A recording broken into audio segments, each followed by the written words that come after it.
Ja ku jemi sërish së bashku, një tjetër takim këtu në A2 CNN për të filluar ditën me Dita Jonë, me mua Ulona Mingën dhe u them mirëmëngjes.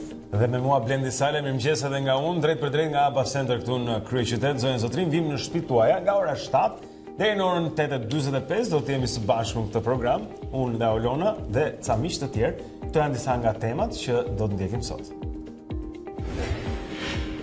Të premten e shkuar një skandal trontit i Austrinë. Dy gazeta liberale gjermane publikuan një video ku në qendër të saj ishte zëvendës kancelari austriak, lideri i Partisë së Lirisë. Pas publikimit të videos, më duhet të them mjaft më, tha Kurz para gazetarëve. Ndërkohë, presidenti Alexander Van der Bellen vendosi mbajtjen e zgjedhjeve të parakohshme. Modeli austriak ka bërë mjaft të flitet në Shqipëri dhe po përdoret si argument nga kritikuesit e qeverisë si një model që duhet ndjekur. Do të flasim rreth këtij rasti me kryeredaktorin e gazetës Mapo, zotin Anton Palushi, i cili do t'i ftuar pas pak këtu në Dita Jonë. Si çdo të mërkur, edhe sot do të jemi në studio bashkë me profesorin Edmond Tupja në rubrikën 5 fjalë. Edhe sot me profesor Tupen do t'ju sjellim disa prej fjalëve dhe shprehjeve shqipe që rrezikojmë t'ju humbasim për shkak të mos përdorimit. Edhe sot profesori do të vi për të vijuar këtë përpjekje tonën për të mbrojtur fjalë dhe shprehje shqipe, të cilat duhen shpëtuar.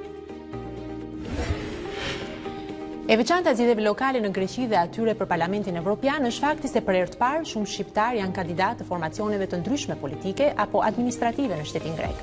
Për të kuptuar më shumë për integrimin e shqiptarëve në Greqi dhe për arritjen e tyre, ne do të kemi sot në studio zonjën Iris Balili, aktiviste e organizatës Jeta në Selanik.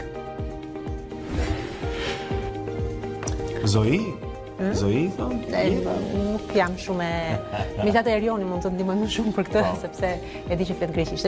Cilët shqiptar në botë na bëjnë të ndihemi krenar? Është pyetja që kemi sot për ju. Zonja zotrin mund ta gjeni në Facebookun e A2 CNN, mund të vini anëtje, ndërveproni me ne dhe me njëri tjetrin, por mund të përgjigjeni kësaj se shumë për ju kanë bërë tani më pra. Cilët janë ata shqiptar, cilët me të vërtet na bëjnë në ballë lart me arritjet e tyre. Dhe kanë ardhur emra natyrisht të shqiptarëve të cilët në përballë, sidomos artistë, kanë dhënë mjaft edhe janë në qendër të vëmendjes natyrisht, por gjithsesi ne do t'i lexojmë pak më vonë edhe opinionet tuaja. Mirë, ecim më tej, ndërkohë që ju na shkruani në faqen A2 CNN në Facebook, lidhemi me çudën e lajmeve, marrim informacionet e para të ditës. Po, kemi Erion Dushin që na pret atje, kolegu ynë. Mirëmëngjes Erion. Mirëmëngjes të dyve. Ne janë për ty. Faleminderit. Ata që ushtrojnë dhunë ndaj bluzave të bardha dhe uniformave blu do të dënohen më ashpër se aktualisht, ndërsa pritet të sqarohen nëse këto masa do të aplikohen para apo pas zgjedhjeve vendore. Kjo ndezi debatet në Komisionin e Sigurisë gjatë ditës së dieshme. As do hyjnë fuqi mbas zgjedhjeve? Nuk e di çfarë llogari shkelin bër, por këto duhet të hyjnë fuqi para zgjedhjeve. Sepse problematika lidhet edhe me zgjedhjet në një kohë që kryeministri thotë do dënohet ky kaq, domethënë ka probleme. Delegacioni i Kuvendit të Shqipërisë ndodhet në Haag ku takua me deputet holandez dhe kryeparlamentari Ruçi ka folur mes të tjerash për zgjedhjet e vitit 2017. Për herë të parë nuk pati asnjë kontestim, tha ai, ndërsa shtoi se vetëm pas gati 2 vitesh opozita kujtua se zgjedhjet ishin manipuluar, referuar kërkesës opozitës për largimin e kryeministrit Rama. Kreu i Kuvendit është shprehur se kundërshtari nuk zgjidhet, ai përballet me argumenta dhe largohet me votë. Shqetësimit të deputetëve holandezë për sa i përket krimit, delegacioni shqiptar u përgjigj duke ofruar bashkëpunim. Policia holandeze duhet të na japë emra dhe vendet ata Ulan Balla, duke nënvizuar se Shqipëria po bëhet një nga vendet me procedurat më të rrepta për të ndaluar pastrimin e parave të pista. 4 muaj pas protestave masive, studentët caktuan ditën e sotme për rinisjen e këtyre tubimeve, por universitetet në rrethe janë të paqartë nëse do të protestojnë ose jo dhe mbi mënyrën se si do të bëhet kjo. Kështu Universiteti i Vlorës dhe Durrësit nuk kanë asnjë organizim për protestë. Të dyzuar janë në Universitetin e Korçës, ku një pjesë e studentëve shprehen se do të protestojnë me bojkot, ndërsa të tjerët janë të mendimit të nisen drejt Tiranës. E njëjta frymë edhe në Universitetin e Elbasanit, ndërsa në Universitetin e Shkodrës janë shprehur të bindur se do të jenë pjesë e protestës, madje duke dërguar përfaqësi edhe në Tiranë. Hashim Thaçi u takua për rreth 30 minuta me kryeministrin Rama gjatë ditës së dieshme. Situata politike në Kosovë dhe hapi i radhës në arenën ndërkombëtare kanë qenë në fokus të këtij takimi. Në një postim në rrjetet sociale, kreu i shtetit të Kosovës shkruan: "Si gjithmonë, kënaqësi takimi me kryeministrin Edi Rama. Biseduan për aktualitetet politike në Kosovë, Shqipëri dhe rajon, si dhe për përgatitjet e Kosovës për samitin e Parisit." Policia dhe posta italiane parandaloi një letër kërcënim për zëvendës kryeministrin Matteo Salvini. Sipas asaj që raportohet nga mediat, në brendësi të zarfit të dërguar në drejtim të liderit të së ekstreme, gjendej një plumb i kalibrit 9 mm. Pako ja tërhoqi vëmendjen autoriteteve për shkak të mungesës së emrit të dërguesit dhe pullës postare. Salvini reagoi për këtë ngjarje duke thënë se nuk është i friksuar dhe se do të vazhdojë përpara me politikat e tij. Kaq për këtë takim të parë. Bashkë takojmë pas 30 minutash. Faleminderit Erion. Mirë, ishte bloku i parë informacione, do të kemi mundësi të informohemi sërish, por tani është momenti të marrim, mund të them, një mëngjes i bukur sot, kështu që kam dëshirë të marr informacione të këndshme për sa takon motit. Sepse e di se çfarë të pret, kam përshtypjen që ke bër pak me hile, se ke parë lart. Por, ishte një mëngjes shumë i bukur sot. Është vërtet. I ngrohtë, i këndshëm, duket sikur tani mund të themi Tanja, i kemi thënë mirupafshim shiut apo është herët për ta thënë? Mirëmëngjes, Aulona Blendi, mirëmëngjes shikues të A2-sine. Nuk i kemi thënë mirupafshim shiut, pasi këto kushte të motit të këtilla do na shoqërojnë deri nesër. Pas dite, kur presim fuqisin të vranësirave e tjerë, por... E urej shiu. Ja, deri në, kemi thënë edhe 15 ditën e parë të muajit qershor, pa të prishur në një fundjavë që ti do të përgatisi një fundjavë shumë të këndshme për të vajtur për pushimin që 10 ditën e parë të muajit qershor. Megjithatë, kemi thënë, do thonë gjysma e dytë e qershorit dhe në vijim, ndoshta deri në mes të tetorit do të kemi. Në fakt dita e sotme do të dominohet në të gjithë territorin shqiptar nga kthjellime dhe vranësira kalimtare. Vranësirat bëhen më të shpeshta gjatë mesditës në zonat lindore, ndërkohë përjashtim në territorin shqiptar bën veri perëndimi ku her pas here do të kemi vranësira më të dëndura, të cilat do të rrezikojnë nga shirat të pakët dhe afat shkurtër. Për sa i përket temperaturave, është rikuperuar do të rikuperohet më saktë në orët e mesditës temperaturat e humura gjatë një ditë më parë, pra fitojmë plus 2, të paktën 2 gradë më shumë se sa një ditë më parë, duke u ngjitur në 25 apo 26 gradë gjatë mesditës së sotme, por mëngjesi ka vijuar i freskët në pjesën më të madhe të territorit, kryesisht në Bregdet dhe në zonat e ulëta kemi patur pak a shumë të njëjta temperatura me një ditë më parë, një rritje të temperaturave ka patur zona malore, aty për shkak të vranësirave që ka patur gjatë natës edhe orët e para të mëngjesit. Temperatura me ulët vijon të jetë 7 gradë Celsius përgjithsisht në zonën malore, por deri në 5 gradë në ekstremin verior. Temperaturat janë luatur sot nga 9 gradë deri në 12 gradë në zonën e ulët dhe në Bregdet, me zgjidhje e sotme, siç tham, sjell maksimume 25 deri 26 gradë Celsius kjo në jug perëndim, ndërkohë kemi temperatura deri në 20 apo 21 gradë Celsius edhe në zonat lindore. Temperaturat kanë tendencë në rritje të ndjeshme edhe gjatë ditës së nesërme. Nesër moti thjesht një përshkrim i shkurtër, pjesa e parë e ditës do të vijojë pak a shumë në kushtet e motit të ditës së sotme, megjithatë mesdita sjell vranësira dhe shira kryesisht presim shi në zonat lindore. Nuk përjashtohet mundësia edhe shira të izoluar në pjesën tjetër. Parametri erës ka qenë dje problematik, ndërsa sot nuk pritet që të jetë problematike era, pasi kushtet e motit janë të qëndrueshme thuajse gjatë gjithë ditës në 95% të territorit shqiptar. Ky është informacioni i motit për ditën e sotme për territorin shqiptar. Mirë Tanja, faleminderit. Super. Tani do shihim pak hartën e kryeqytetit, zonën Zotrin, dhe se si duket në këto momente gjendja në trafik. Shikojmë Tiranën me të gjelbërt në shumicën e rrugëve të saj pak. Vonesa ka në hyrje të saj tek rrethrrotullimi i Shqiponjës, gjithashtu edhe dalja ka pak vështirësi. Shikojmë që rruga Teodor Keko, Unazare nga ana tjetër është e lirë në këto momente. Pak vonesa do të gjeni në rrugën e Kavajës pas mbi kalimit të Unazës së re, pra drejtim kombinatit. Shikoni që ka ca vonesa atje. Vonesa shfaqen edhe në rrugën e Dibrës, ku kjo takohet me rrugën e barikadave, duke nisur nga Selvia deri në semaforin tjetër, pra kryqëzimin tjetër me rrugën e barikadave të rrugës Dibrës, ka pak vonesa.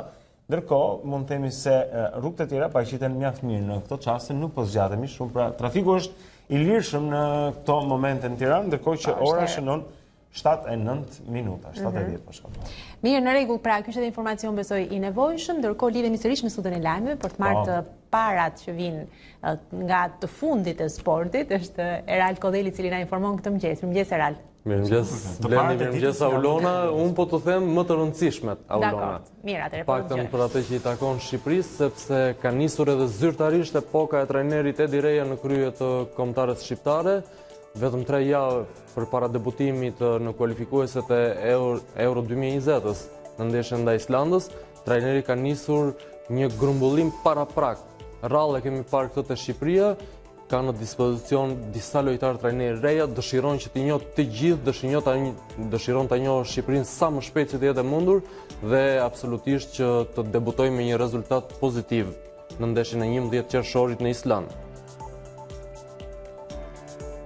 Dhe ashtu siç po thoya, në listën paraprake të trajnerit reja ka patur disa lojtarë, disa nga senatorët, të cilët janë konfirmuar, mes tyre janë Ergjys Kaçi, Migjem Basha, por edhe Eros Grezda, por ka edhe 2 emra mjaft të rëndësishëm, 2 emra të rinj, të cilët janë bashkuar skuadrës, Kasriot Dermaku, mbrojtësi i Kozencës, i cili ka shkëlqyer në serinë B italiane dhe është vendosur në shënjestrën e disa klubeve nga elita e futbollit italian, ashtu si edhe mesfushori i Partizanit Bruno Telushi, një prej lojtarëve më të rëndësishëm të kampionëve të Shqipërisë gjatë këtij edicioni.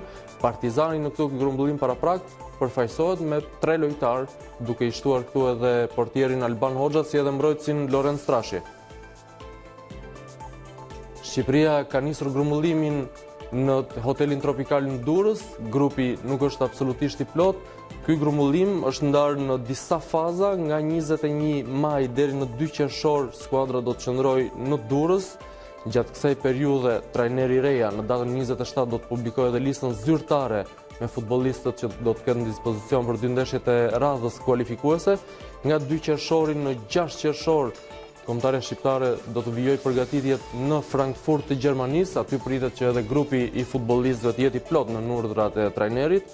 6 deri në 7 qershor Shqipëria do të qëndrojë në Reykjavik në Island për të përshtatur edhe me modin atje dhe më pas për të qenë gati për ndeshjen e 8 qershorit. Një tjetër surprizë në metodën e re të punës që ka sjell Edi Reja në epokën e tij të re në krye të kombëtarës shqiptare është edhe afrimi në skuadër i plot 12 futbollistëve të rinj.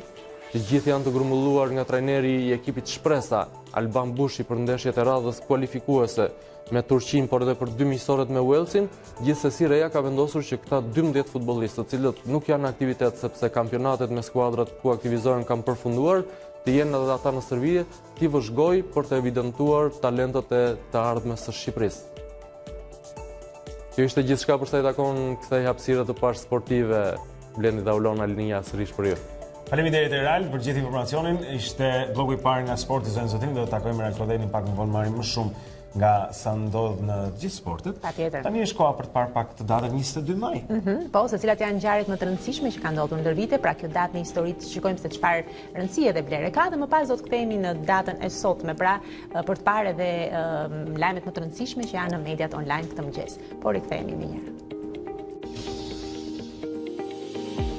334 para erës së re.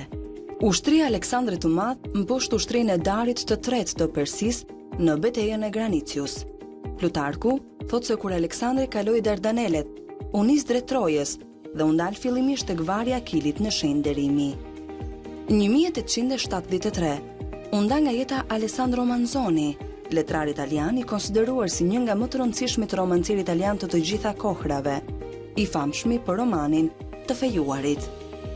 1885 u nda nga jeta Victor Hugo, dramaturg, poet dhe shkrimtar francez, i konsideruar si babai i romantizmit, si dhe një figurë shumë dominuese në letërsinë franceze të shekullit të 19. 1897 në Londër hapet zyrtarisht tuneli Black Wall në lumin Thames. Tuneli u përurua nga princi Walesit. Kostoja e përgjithshme ishte 1.4 milion sterlina.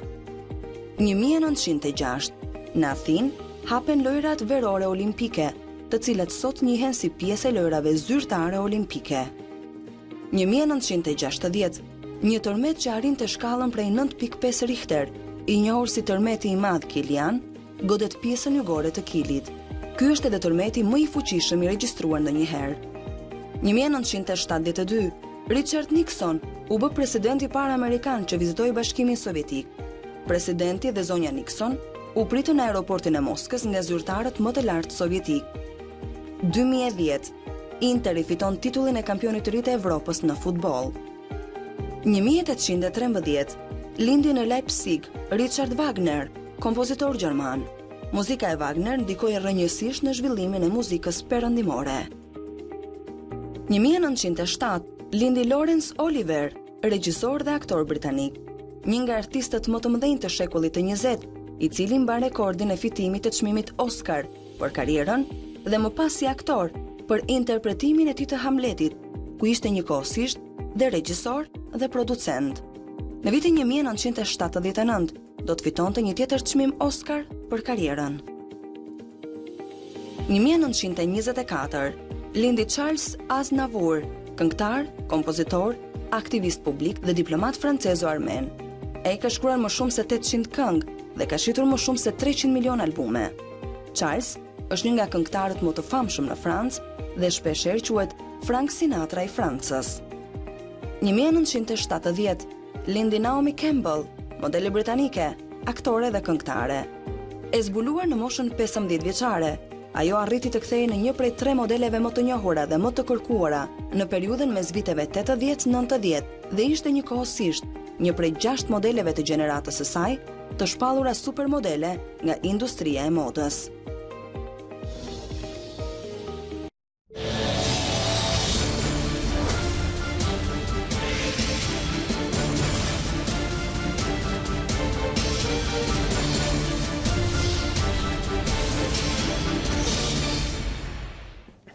Mirë se keni ardhur edhe një herë në Dita Jonë këtu në ekranin e A2 CNN zonën zotrin. Tani është koha për të parë pak në mediat online, cilët janë disa prej titujve kryesor atje. Do të nisim me faqen e televizionit tonë, është a2cnn.com. Po ja ku e kemi ndërkohë dhe në qendër të faqes a2cnn.com është pikërisht dhe intervista që Elona Gjylmi e dërguara në Holland, e cila po ndjek nga afër bisedimet e zotit Balla, Ruçi dhe Rudin Hajdarit, pra që janë atje.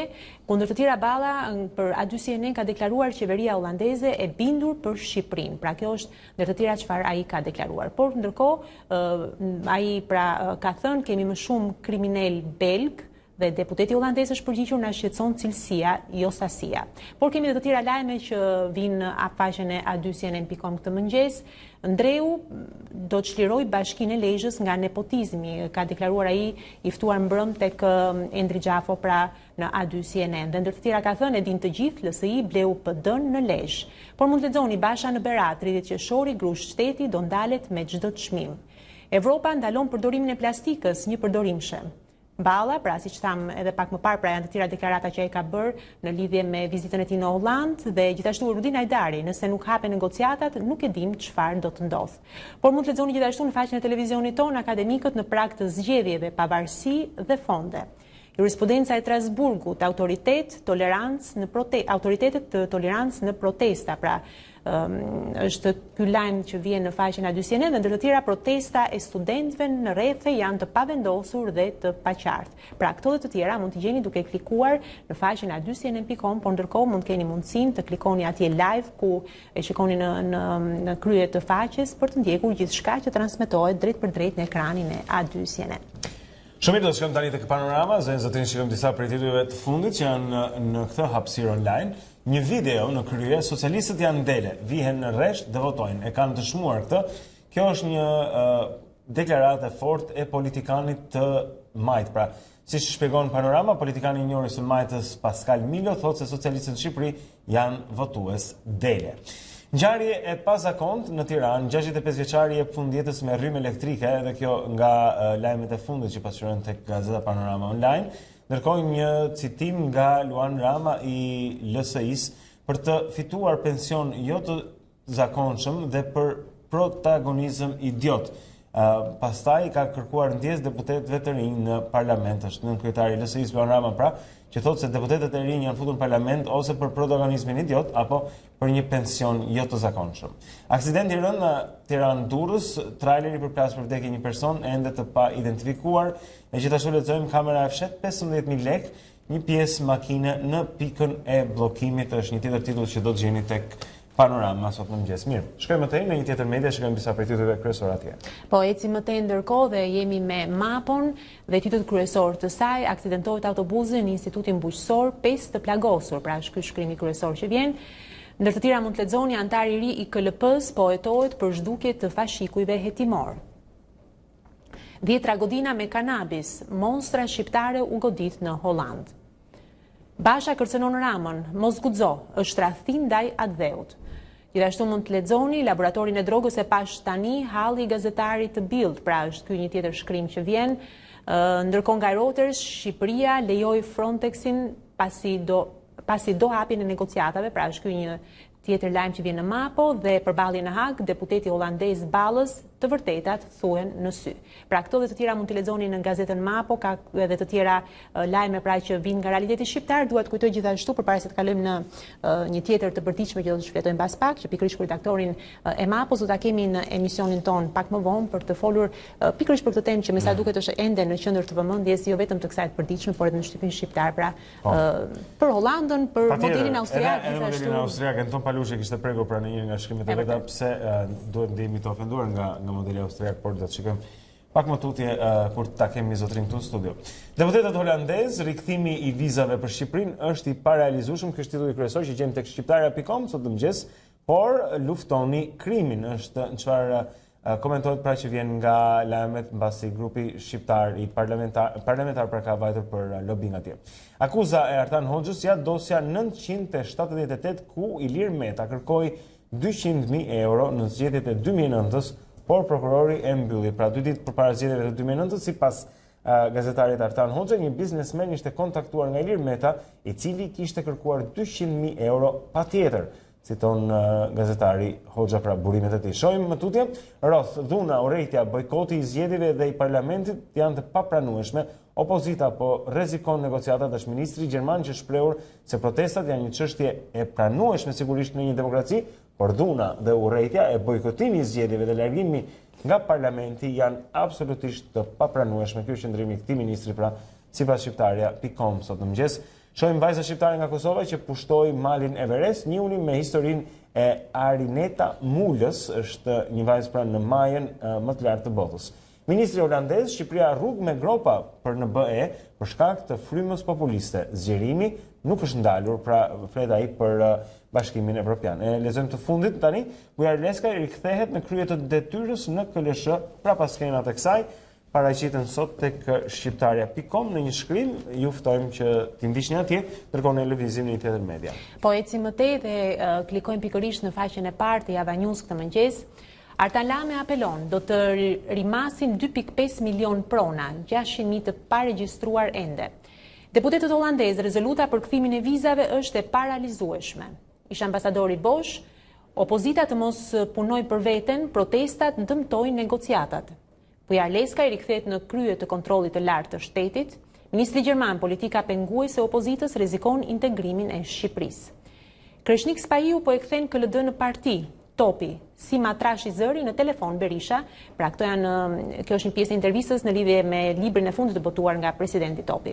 Patozi reagon për tërheqjen e kandidatëve, u kapën për fyti dhe u lidhen prej këmbësh. Ndërkohë mund të lexoni gjithashtu dhe opinionet që vijnë Java News nga Merobaze, pse Partia Demokratike po bën diversion dhe po krijon pasiguri për 30 qershorin, nga Benandoni dhuna, çfarë ngjyre do të ketë më 25 maj. Apo nga Afrim Krasniqi, 10 fakte nga kriza e fundit politike për të cilat nuk flitet në publik, këto dhe të tjera mund t'i gjeni në faqen e Java News këtë mëngjes. Ecim më tej. Shumë mirë, shkojmë tutje, shikojmë një tjetër media zonë zotrin, jemi tek reporter.al në këto momente dhe shohim se shkrimi kryesor atje pra i pasqyruar më pas dhe në media tjera, por një hetim i bërë nga Birn dhe reporter.al në original, thot, antari i ri i KLP-s nën hetim për zhdukje të fashikujve hetimor, është prokurori Vat Staka, i cili prej vitit 2018 është nën hetim nga prokuroria e Shkodrës, por procedimi penal nuk e ka ndalur prokuroren e përgjithshme të përkohshme Arta Marku që ta kualifikonte atë si kandidatin e vetëm për Këshillin e Lartë të Prokurorisë, pra diçka që ngre vetulla në faqen e parë tek reporter.al. KPK dërgon në prokurori Petrit Fushën, është ish kryeprokurori i Tiranës, pra i cili është dërguar në prokurori edhe ky për shkelje të dyshuara pasi dosja e tij në KPK nuk u realizua pasi ai dha dorëheqjen për të mos kaluar procesin e vettingut. Megjithatë, pra dosja e tij nga KPK-ja i është referuar prokurorisë për në gjykatën e krimeve të rënda. Gjyqtari i apelit të krimeve të rënda Sokol Binaj konfirmohet në detyrë dhe nga rajoni lexojmë raporti tregon pikat kryesore të krimit të organizuar në Ballkan. Me kaq e mbyllim tek reporter.al. dhe shkojmë në një tjetër media. Po, eci më tej ndërkohë vazhdoj me monitor dhe me gjithçka që vjen nga ekonomia. KKT kalon lejen e zhvillimit për aeroportin e Kukësit dhe inceneratorin e Tiranës. Okej, në rregull. Vazhdoj më tej 2018 ulet pesha e bujqësisë në punësim, rritet e turizmit dhe ndërtimit. Ka diçka që më shkon në këtë titull, po që gjithsesi. Projekti 66.7 milion dollar për burimet ujore, Banka Botërore përkeqëson vlerësimin. Eci më tej, Dena i premton negocimin e tarifave të skanimit dhe rrugës së Kombit për kamionet e Kosovës. Vazhdojmë me një tjetër lajm në monitor, çmimet e energjisë për familjarët, Shqipëria jo dhe aq e lirë, renditet e 14 në Europë më e shtrenjta në rajon. 867.000 shqiptar me leje qëndrimi në Bashkimin Evropian, 1/3 e popullsisë. Dhe të tjera që vinë nga platfundit nga vendi, ankesat për tenderet, APP, dërgojeni në KPP nuk janë pjesë e kompetencave tona. Tatinet, regjimi i TVSH-s për tregtimin e cigareve dhe euro vendos një tjetër rekord, zbret në nivelin më të ulët në 11 vjet, pra ja se çfarë po ndodh. Eci më tej atëherë. Ishte monitor. Okej, do të shkojmë nga monitor tek koha.net, pra kalojmë në aktualitetin kosovar. Për një moment këtu zonja Zotrin, shikojmë defektet zgjedhore që vazhdimisht përsëriten në shtitulli kryesor atje, pra lidhur me zgjedhjen në Kosovë. Ndërkohë, Rahmanaj në Hag u mora në pyetje edhe për një dëshmi të LDK-s për zyrat në Malishev. Është çfarë ka zbuluar zoti Rahmanaj. Ndërkohë, shkeljet ligjore e detyruan MZH-n ta anullojë tenderin për ekspertin e pavarur për TC apo TEC-in Kosova e Re. Ndryshimet në organizimin e maturës shtetërore, 3 lëndë janë të detyrueshme dhe një me zgjedhje, është një tjetër titull që shpjegon pra lidhur me ndryshimet e maturës shtetërore në Kosovë. Ndërkohë, Kongresi nderon familjen e Herri Bajraktarit në Shtetet e Bashkuara të Amerikës, pra vjen ky lajm dhe shikojmë kërkohet me peticion hapja e një dege të onkologjisë edhe në Pej. Kjo pra njëri ndër zhvillimet nga mjekësia në Kosovë dhe me kaq kalojmë tek CNN.com për një moment shikojmë disa prej titujve kryesor që ka kjo media online janë përqendruar te Huawei, zonja Zotrin, së brendshmi pra është titulli kryesor dhe është një reportazh nga 3 kampuset kryesore të gigantit teknologjik kinez pra që ndodhen në jug të Kinës. Gjithashtu ka lidhur me Rex Tillerson, pra ish sekretarin amerikan të shtetit, i cili në qetësi është takuar me ligjvënës amerikan lidhur me Trumpin, është çfarë zbulon CNN në atë që quajnë top stories, pra ndër to, dhe pastaj shikojmë edhe një histori njerëzore, është historia e një kadeti që ka humbur jetën në luftë dhe prindrit e tij, të cilët duan të përdorin po themi spermën e tij, don që të bëjnë të kenë një nip nga ky person i cili tani më ka humbur jetën dhe një nga këto historitë interesante që ka sjellë në lojë edhe gjykatat. Por çfarë do ndodhi, çfarë do të vendosi gjykatësi është pozitive në rastin e këtyre që do të bëhen gjyshër pasi kanë humbur të birin. Dhe doja të rriqa vëmendjen tek një gjë shumë interesante, është ky avioni që ndodhet në qendër poshtë të faqes atje. Është një Mac 5, është avioni i së ardhmes, siç e zbulon CNN, shumë fantastik, mund të themi, dhe do ta bëj midis Londrës dhe New Yorkut për 90 minuta. Është 5 herë më shpejt se shpejtësia e zërit. Imagjinoje. Sa edhe një? 5 herë më shpejt se sa shpejtësia e zërit. Është çfarë premton Mac 5 dhe tani më pranë se kur realitetit. Edhe doja ta ndaja me. Shumë interesante, e mirë. Gjithsesi është momenti i ëndrrës, kur ne ëndrrojmë. Gati e pamundur, po jo, për disa po është afër realitetit si shkruaj. 90 minuta midis New Yorkut dhe Londrës është realisht bën të pranueshëm kapërcimin e Atlantikut, po. Shikojmë sa do të jetë bileta. Okej. Mirë, dakord. Gjithsesi, shikojmë me një vështrim tek kohë një ditë më para. Po jo, dhe më pas do të jemi në studio për të bërë besoj një bisedë interesante, sepse kemi zonjën Iris Balili nga organizata Jeta në Selanik, për të folur paksa për realitetin e shqiptarëve, emigrantëve shqiptar në Greqi, të cilët me sa duket tani më mund të themi janë për të rëndësishëm, po kthehen në faktor sepse duan edhe të kandidojnë në zgjedhjet lokale atje. Këto dhe të tjera do të jemi këtu me zonjën Balili mbas pak në studio, por shijoni fotot e një ditë më parë.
Mirë, ku jemi sërish së bashku, siç thamë edhe përpara se të ndaheshim, do të flasim pak sa duke qenë se siç thamë, emigrantët shqiptar tani më po kthehen një faktor në Greqi, duke qenë se një pjesë e konsiderueshme e tyre do të kandidojnë madje edhe në zgjedhjet lokale, kështu që jo të gjithë, natyrisht disa prej tyre. Dhe për të kuptuar se si është vërtet situata e tyre në Greqi, flitet shumë për këtë gjë, por një pjesë e tyre kanë arritur të integrohen shumë mirë dhe të kenë edhe sukses, pse jo?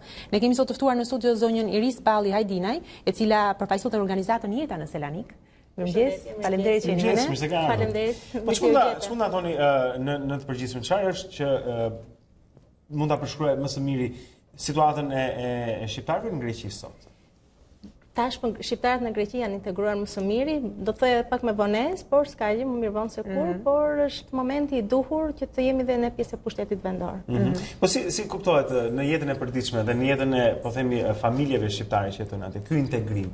Çfarë është ndryshe nga ç'ishte më parë? Dhe sa janë, sa numërohen? Numërohen rreth 1 milion shqiptar. 800.000 deri në 1 milion deri në 1 milion në një shtet shumë të vogël të Bashkimit Evropian, vetëm me 11 milion banor, kështu që duhet jemi një fuqi e domosdoshme për komunitetin tonë. Dhe këta emigrantë, këta shqiptarë që do të kandidojnë atje, cilët janë? A ju përfaqësojnë vërtet, domethënë komunitetin shqiptar? Sigurisht është një pjesë e mirë intelektuale, të cilët kanë hedhur kandidaturën dhe është e mirë, siç thashëm përpara, të ishte bërë kjo edhe 10 vjet më përpara, por s'ka problem, të paktën është momenti i duhur të jemi pjesë me këta intelektualë të mirëfillt që po na përfaqësojnë, qoftë në Parlamentin Evropian, qoftë edhe atë në zgjedhjet vendore të Këshillit Bashkiak dhe të prefekturës. Çfarë plus do t'i jepte kjo emigrantëve shqiptarë? Por duke qenë neve pjesë e pushtetit, ndoshta edhe problemet më të mirëfillta që neve i hasim dhe nuk arrin deri në pushtetin vendor të ndeshen këto probleme, do jetë sigurisht një ndihmës shumë e madhe që të zgjidhen në formën më plurale. Çfarë janë disa prej çështjeve për shembull që me të cilat hasen, se natyrisht ka përmirësime, ne vim nga një histori ka pasur që nga operacionet si fshesa deri tek dhunimet në kufi dhe lloj-lloj gjërash. Po këto janë tani më diçka që i përket së kaluar, ose sot komuniteti shqiptar në Greqi natyrisht jeton është më mirë se sa kur më përpara, po çfarë janë disa prej çështjeve që mbeten për të zgjidhur dhe duhen shtyrë përpara? Po sigurisht çështja që ka hasur tash problemin më kryesor është çështja e pensioneve, për arsye sepse brezi, i cili është i pari brezi, po del në pension, është ai brezi i cili kishte gjysmën e viteve të jetës të punuar në Shqipëri dhe gjysmën në Greqi dhe në asnjë nga shtetet nuk ka plotësuar dhe nëse bëhej një marrëveshje. Pra gjysma vandej dhe gjysma këtej. Pra ju doni ose do të bëhej një marrëveshje midis dy shtetet, do bashkohen këto vite pune, në të kundërt ata digjen, mbeten në asnjë vend ka shanse që zgjidhet kjo gjë? Kjo është çështje ende e hapur, shumë e hapur. Po sepse unë e di që kur Rio Meria ishte në Ministrinë e çështjeve sociale, patën pra arritën që të bënin diçka të tillë me Italinë. Me Italinë po, është realizuar. Pra nëse ka një model, po mendoj, mund ishte kjo diçka që të replikojë dhe të aplikojë, sepse situata midis emigrantëve shqiptar në Greqi dhe aty në Itali ka shumë paralele, shumë përbashkëta. Do ishte një gjë fantastike nëse kjo merrte një udhë, se tashmë brezi i tyre po kalon moshën dhe ndoshta ata ndihen të pasigurt në asnjë nga shtetet. Mirë, ju në fakt përfaqësonit organizatën Jeta në Selanik. Mund ta tregoni diçka më shumë? Organizata Jeta e ka qendrën në Athinë me presidente Elona Katare. Unë jam kryetare për degën e Selanikut. Është një organizatë vetëm 3 vjeçare që është fokusuar tek gruaja, gruaja në diasporë të integrohesh më së miri në jetën sociale të shtetit vendas, por duke ruajtur dhe traditën, kulturën, identitetin. Kjo është bërë në një mënyrë shumë rekord, duke parë sepse dita ditës, duke ushtuar dekët, duke ushtuar shohim ndërkohë disa prej aktiviteteve tuaja. Këto janë aktivitetet pikërisht, jemi dhe pjesë. Ndërkohë shikojmë dhe ambasadorin e Kombit që ju morët apo titullin në samitin e diasporës. Një inkurajim vërtet shumë i madh nga shteti i vendas, nga shteti nga dheu im, sepse tregon që na jep në anën morale të punojmë akoma më shumë për ruajtjen e identitetit. Është vërtet diçka shumë e bukur, unë ndjeva vërtet shumë e vlerësuar. Organizata Jeta në kohë shumë të shpejt I rriti degët e saj, më të freskët fare tash në këtë të diel u hap dhe një fole e re në ishullin më me famë botëror në Mikono, sepse gratë shqiptare kudo ku shikojnë këtë aktivitetet, bile unë kisha dhe një mesazh në një aktivitetin e fundit që bën këtë të diel tek Bashkia e Selanikut, zonjat nga Halkidikia. Por neve kur do na vinit na organizoni, tregon një etje për të bashkuar dhe për të integruar më së miri duke ruajtur traditën dhe duke shpërndar kulturën. Çfarë është që ndodh në aktivitetet tuaja? Pra ne po shikonim kishte kostume popullore atje, imagjinoj ka patur muzikë, ato janë foto, po ka patur muzikë atje, ka patur. Po, kemi. Ajo ishte aktiviteti I fundit tek Bashkia e Selanikut. Bashkia e Selanikut është 7 vjet që organizon javën e shumëgjuhësisë. U ka dhënë mundësi të gjithë komuniteteve të shprehin kulturën, muzikën, gjuhën e tyre dhe kjo është një favor shumë I madh edhe për neve. Kudo vajzat tona të Valles, të cilat janë gra, të bëjnë punë të rëndomta, një në javë bëjnë vetë me grupin e tyre, domethënë me një mësuese e cila vullnetarisht gjithçka thjesht zbresin këngë nga YouTube, I ruajnë në formë më të mirë hapat dhe kudo marrin pjesë në disa aktivitete të cilat fotografohen, kërkohen nga njerëzit me kostumet. Kemi marrë për momentin se cila zonjë ka bler kostumin e saj nga Shqipëria e Mesme, pak a shumë të veçonim, të tregonim, sepse disa kostumet e zonës Korçë këto ngjahen duke sigurisht versionet të atyre. Në fakt, duke folur nga këndvështrimi politik, gjithmonë marrëdhëniet midis Shqipërisë dhe Greqisë kanë qenë të tensionuara dhe të e dim se si është historia. Po në fakt nëse zbresim aty poshtë, aty ku njerëzit jetojnë, ndajnë të përditshmën e tyre, aty ku emigrantët shqiptarë tani më janë për pjesë e komunitetit të qyteteve greke ku jetojnë apo jo. Në fakt, si është situata?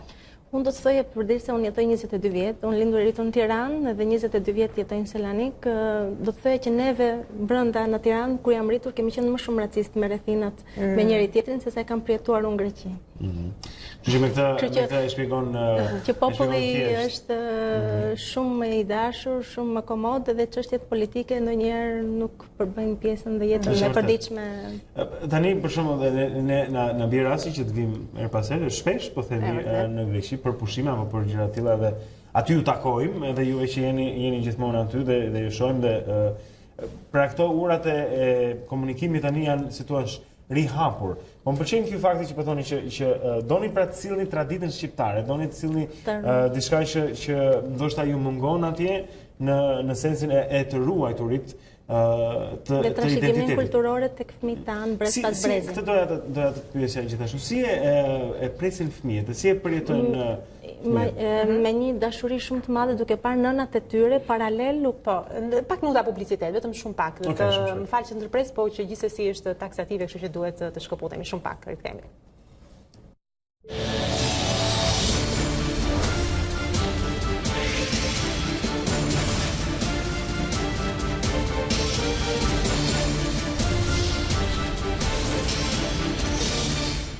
Mirë, I rikthehemi edhe një herë bisedës tonë, jemi me zonjën Iris Balli Hajdinaj, po flasim pak për situatën e shqiptarëve në Greqi. Ajo ishte pjesë e samitit të diasporës, ku nderua edhe me çmimin pra është nder ambasadore e kombit.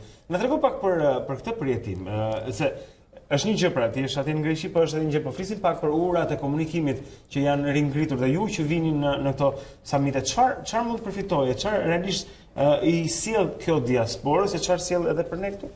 Atë që ju thash është një inkurajim nga shteti nga dheu jonë, domethënë tregon që kjo na jep akoma më shumë obligime, detyrime ndaj vendit ku jetojmë për të transmetuar gjuhën shqipe, traditën, kulturën.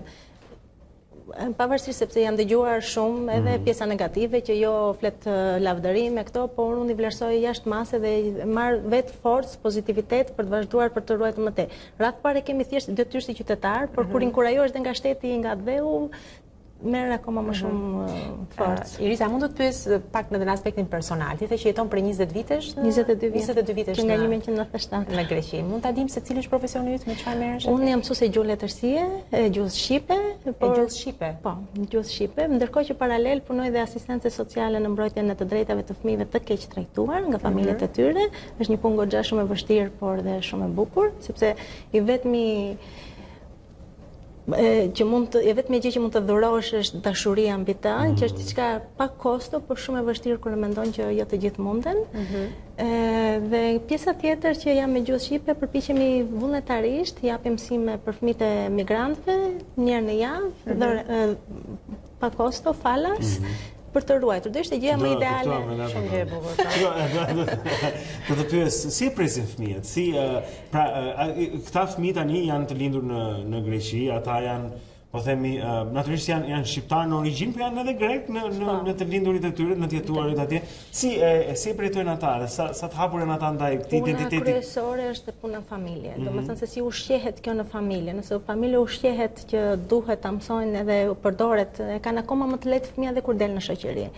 Nëse familja shpesh herë për të integruar, sidomos vitet e para, nuk e përdorin shumë shqipen sepse kishin frikë, ishin situata të ndryshme, edhe fëmijët e kanë pasqyrë fiks në këtë formë. Por vitet e fundit sigurisht është shtuar dëshira, sidomos fëmijë të rritur, të cilët u është kërkuar në Greqi tani nuk ka më rëndësi se cila gjuhë, nëse sa më shumë gjuhë di të huaja, pavarësisht dikur kishte më shumë rëndësi anglishtja, frëngjishtja, gjermanishtja, por tani duke shtuar në CV gjuhë të huaja, ke rritje page, ke integrim social më të mirë, kështu që turen të gjithë, sidomos brezi i fëmijëve që tashmë janë 25 vjeçare, këto kërkojnë të marrin të mbrojnë gjuhën shqipe.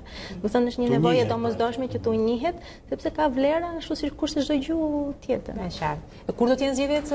Në 26 maj. A janë tani? Këtë të diel. Okej. Çfarë po shpresoni? Çfarë do të quajë një sukses, po themi? Një sukses do quajë që shqiptarët të mbështesnin shqiptarët që kanë në shtetësi greke dhe kanë të drejtë votimi, sepse është dhe kjo një hap, jo të gjithë mundet të votojnë, të paktën të mbështesin intelektualët tanë, që në këtë formë nuk mbështesim një individ, por mbështesim gjithë komunitetin shqiptar. Vërtet, shumë vërtet. Mirë, të shikojmë se si do të shkojë atëherë dhe shpresojmë vërtet që shqiptarët të gjithëve ju urojmë. Faleminderit Iris. Faleminderit dhe juve sukses. Shumë faleminderit Iris për kohën sot në mëngjes, një përfaqësuese për Azën Zotrinj e diasporës tonë në Greqi, shqiptarët e Greqisë, nga shoqata Jeta, pra dega e Selanikut, ku Irisi drejton. Mirë, ndërkohë që presim të lidhemi edhe me Erionin, pra për të vazhduar dhe me informacionet tona, unë do doja sepse ne kemi hedhur një pyetje në Facebook, apo meqense jemi këtu me Irisin folëm për integrimin e shqiptarë që na bëjnë krenar, pra cilët janë shqiptarë që na bëjnë të krenohen, një pyetje për ju. Po, kemi hedhur këtë pyetje dhe ndërkohë kanë ardhur mjaft përgjigje interesante. Për shembull, Gjoni na thotë që për mua është Nën Tereza në mënyrë absolute. Mario thotë është Ismail Kadare, Eliosa thotë është Sajmir Pirgu dhe Ermonela Jaho. Edhe Thulloza është njëjtit mendim e madhe dhe e të mëdhenjve Nën Tereza natyrisht. Dhe e bukur është dhe kjo që thot Adriana, të gjithë ata që merren me punë të ndershme, respektojnë ligjet e atjeshme dhe mundohen të integrohen, ata janë shembull për të ndjekur dhe që na bën të ndjehemi krenar dhe ka shumë të drejtë në këtë pjesë. Erman Meta thot Tereza është një histori frymëzuese, kur sheh se si ka dalë në të gjithë ecjen e tij, është bukur të shohësh thjeshtësinë me cilën pohon se ka punuar dhe se si nga gazetashitës ka arritur në Itali e më pas të bëhet i njohur në gjithë botën përmes këngëve të tij. Po, e vërtetë është. E një harku në ngritje për Erman Meta. Shumë mirë, pra këta janë emrat paktën e artistëve shqiptarë që tani më njihen edhe kanë jonë mbar kombëtar apo jo, dhe vërtet na bën ndjenjë. Në kombëtarë do thoya. Sidomos Ermonela Jaho apo këta zëra që janë edhe të kësaj botës së artit fin, po i quhet siç janë operat apo muzika klasike, kështu që kemi përfaqësues shumë të mirë, individ shumë të mirë. Me skuadrat çka, me individët nuk kemi keq. Mirë, kjo është problem tjetër pastaj. Mirë, lidhemi sërish me sotën e lajmeve në bllokun e dytë të informacioneve. Kemi Erion Dushin si përherë, i cili na informon. Linja për ty, Erion. Faleminderit. Kryedemokrati Lulzim Basha ishte në Berat ditën e dieshme ku mori pjesë në mbledhjen e aktivit të zgjeruar të qarkut. Ai përsëriti se nuk do të ketë zgjedhje me krimin dhe ajdutët. Basha i quajti zgjedhjet e 30 qershorit një grushteti, i cili tha se nuk do të lejohet me çdo çmim dhe sakrificë. Guxon të mendoj se do t'i hedh kulari në fyt Beratit me 30 qershor. Nuk do të ketë zgjedhje me krimin, me ajdutët. Dëgjojeni Beratin, shikojeni Beratin, Beratin e shpresës, Beratin e lirisë, Beratin e demokracisë, Beratin dhe Beratasit në këmbë për dignitet, për liri, për demokraci, për Shqipërinë, si gjithë Europa. Një tjetër kandidat i bindjes demokratike është tërhequr nga gara duke kërkuar nga Komisioni Qendror i Zgjedhjeve që të regjistrohet. Ledar Sinella, me cilin bindja demokratike do të kandidonte për Bashkinë e Kavajës, në letrën dërguar KQZ-s shkruan se nuk dëshiron të bëhet pjesë e një procesi zgjedhor pa opozitën. Sinella është kandidati i tretë i kësaj force politike që tërhiqet nga zgjedhjet vendore të 30 qershorit. Tarifa e rrugës së kombit ka dhënë efekt negativ për tregtinë mes Shqipërisë dhe Kosovës. Në forumin ekonomik mbar shqiptar, përfaqësues të qeverisë dhe biznesit nga dy vendet janë dalur në problematikat që shqetësojnë sipërmarrësit, ku spikat skanimi, akcizat e larta si dhe barrierat jo tarifore. Qeveria e Shqipërisë dhe ajo e Kosovës deklaruan se do të punojnë për eliminimin e pengesave. Policia holandeze goditi një bandë shqiptare që merre me trafik narkotikësh në qytetet Gelin dhe Sitart. Në prangat e policisë ranë 4 persona, 2 maroken 40 vjeçar, një burr dhe një grua shqiptare, përkatësisht 34 dhe 36 vjeç. Në operacionin e quajtur Shqipëria, agjentët kryen mbastisje të shumta në mbi 10 ndërtesa. Hetuesit dyshojnë se banda kriminale përdorte një kompani transportesh për aktivitetin e tyre. Mediat vendase ndërkohë pasqyruan gjerësisht operacionin e policisë dhe shkruajnë se shumica e shqiptarëve që jetojnë në Holand përdorin trafikun e drogës si aktivitetin kryesor të jetesës. I gjendur në Tiranë për ceremoninë e bashkëpunimit të Frontex për menaxhimin e kufive, Komisioneri Evropian Dimitris Avramopoulos kërkoi nga autoritetet shqiptare të bëjnë më shumë në uljen e numrit azilkërkuesve në vendet e BE. Ndërkohë që për sa i përket kryeministrit Rama, përfshirja e Frontex e afron më shumë Shqipërinë me Bashkimin Evropian. Që nga qershori i fundit, Shqipëria ka bërë progres të konsiderueshëm me reformën në drejtësi, luftën kundër krimit të organizuar, kultivimit të kanabisit dhe kjo është për t'u njohur. Por ky progres duhet të vazhdojë të jetë i qëndrueshëm. Punë e vazhdueshme duhet gjithashtu për të ulur numrin e kërkesave për azil në vendet e Bashkimit Evropian dhe jam shumë i lumtur se sa të përkushtuara janë autoritetet shqiptare që të përmbushin këtë qëllim. Ishte gjithçka dhe për këtë hapësirë të dytë informative. Faleminderit për vëmendje dhe mirupafshim. Faleminderit Erion për gjithë informacionin. Ishte bloku i dytë informativ zonja Zotrin Merion Dushin këtu në A2CNN në Dita Jonë. Është koha tani për të parë pak edhe mbi kontinentin evropian dhe rajonin ton. Se si do të jetë moti është natyrisht me ndryshore nga më çuditshme ndonjëherë, por Tanja Porja na sqaron e na jep informacionin e saktë mbi motin. E takojmë edhe një herë në studio. Tanja, edhe një mirëmëngjes. Mirëmëngjes juve, mirëmëngjes sërish për gjithë ato që sapo janë zgjuar. Tabloja kontinentale e motit është ndarë në dy pjesë. Kemi zonat perëndimore ku dominohen nga kthjellimet, vranësirat nisin në Europën qendrore dhe në ato lindore, edhe pse kemi vranësira të shpeshta në pjesën më të madhe të Europës, pra qendra dhe lindja, rreshjet janë të fokusuara gjatë pjesës së parë pjesërisht në zonat qendrore dhe gradualisht zhvendosen drejt Europës lindore. Në mesditë sot, maksimumi i aktivitetit atmosferik dhe i rreshjeve dhe i stuhive të përkohshme të erës është i fokusuar në Europën qendrore, kryesisht Austria, Çekia, Slovakia dhe pjesërisht Hungaria. Kryesisht është situata në rajonin ton të Ballkanit, ku veriu ka vranësira dhe rreshje të përkohshme në zonat të izoluara, ndërsa pjesa jugore e Ballkanit dominohet nga moti i kthjellët, ashtu sikurse edhe territori shqiptar. Për sa i përket temperaturave, ka një rritje të temperaturave në të gjithë kontinentin evropian. Rritja është e lehtë në zonat perëndimore, ndërkohë kemi një rritje të ndjeshme në të dy ekstremet jugore, pra jug perëndime dhe jug lindje. Vijon maksimumin ta mbaj Turqia me 35 deri në 37 gradë Celsius. Kemi një rritje të ndjeshme në ekstremin jug perëndimor. Portugalia pritet që të shënojë sot 30 deri në 34 gradë Celsius. Kemi një zhvendosje të masave ajrore më të freskëta, të cilat për 3 ditë me radhë kanë qenë të fokusuara në zonën e Alpëve dhe pjesërisht në Europën qendrore. Ato zhvendosen drejt lindjes së bashku me sistemin e vranësirave dhe të rreshjeve. Shkurtimisht për territorin shqiptar gjatë ditës së sotme nuk ka shumë për të thënë, pasi dominohet nga kthjellimet, vranësirat bëhen të dukshme në pjesën e dytë të ditës dhe kryesisht në zonat lindore. Mundësi për rreshje janë thuajse 0 në 90% të territorit, rrezikohet mbetet e rrezikuar ekstremi veri perëndimor, pra Shkodra dhe mbi Shkodra nga rreshje të pakta dhe afat shkurtra të shiut.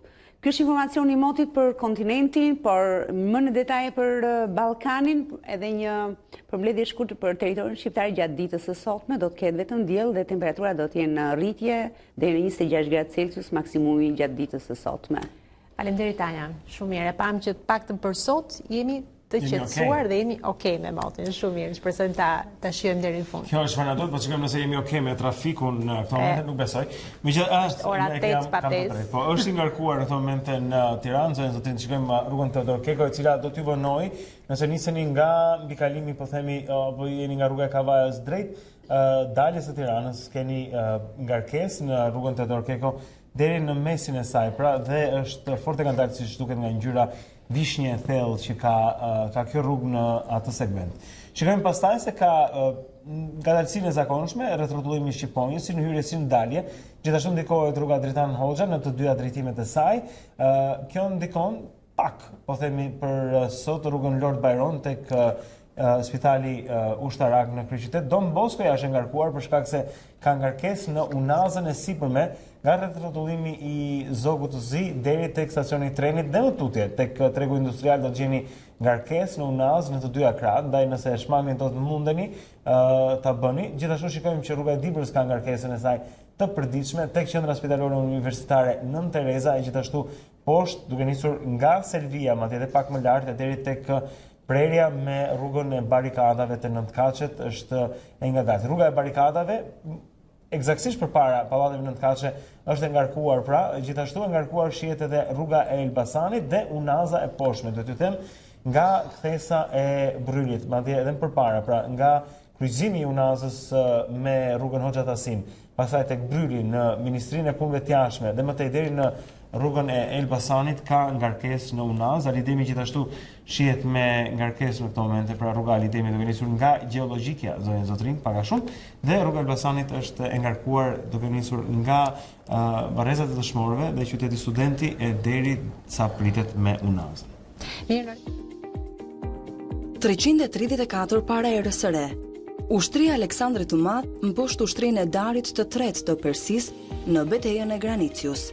Plutarku thot se kur Aleksandri kaloi Dardanelet, u nis drejt Trojës dhe u ndal fillimisht tek varri i Akilit në shenjë derimi.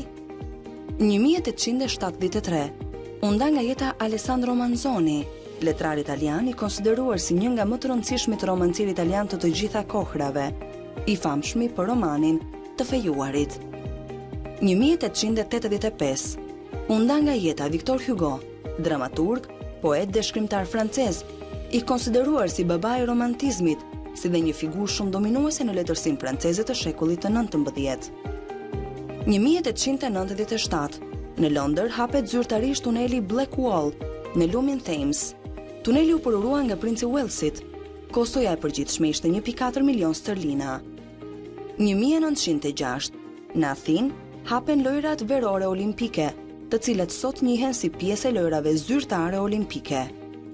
1960, një tërmet që arrinte shkallën prej 9.5 Richter, i njohur si tërmeti i madh Kilian, godet pjesën jugore të Kilit. Ky është edhe tërmeti më i fuqishëm i regjistruar ndonjëherë. 1972, Richard Nixon u bë presidenti parë amerikan që vizitoi Bashkimin Sovjetik.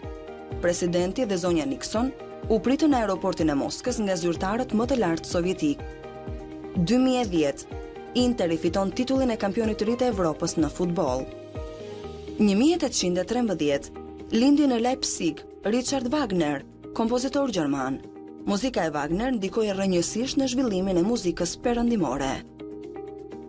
1907, lindi Laurence Olivier, regjisor dhe aktor britanik, një nga artistët më të mëdhenj të shekullit të 20, i cili mban rekordin e fitimit të çmimit Oscar për karrierën dhe më pas si aktor për interpretimin e tij të Hamletit, ku ishte njëkohësisht dhe regjisor dhe producent.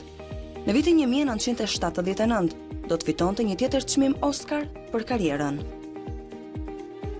1924 lindi Charles Aznavour, këngëtar, kompozitor, aktivist publik dhe diplomat francezo-armen. Ai ka shkruar më shumë se 800 këngë dhe ka shitur më shumë se 300 milion albume. Charles është një nga këngëtarët më të famshëm në Francë dhe shpeshherë quhet Frank Sinatra i Francës. 1970 lindi Naomi Campbell, modele britanike, aktore dhe këngëtare. E zbuluar në moshën 15 vjeçare, ajo arriti të kthehej në një prej 3 modeleve më të njohura dhe më të kërkuara në periudhën mes viteve 80-90 dhe ishte njëkohësisht një prej 6 modeleve të gjeneratës së saj, të shpallura supermodele nga industria e modës.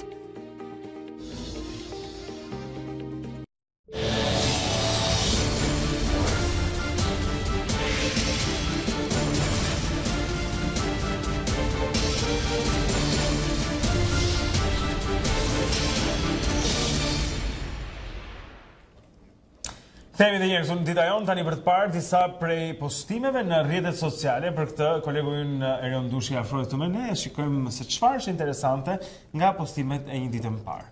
Ka postimet të gjitha palëve, do i sjellim të gjitha një nga një për të përcjellur ato mesazhet që kanë dashur të japin në rrjetet sociale, që nuk është marrë vëmendja e dur ndoshta, por thjesht është lexuar, qoftë edhe kalimthi për disa prej atyre që rrinë në mediat online.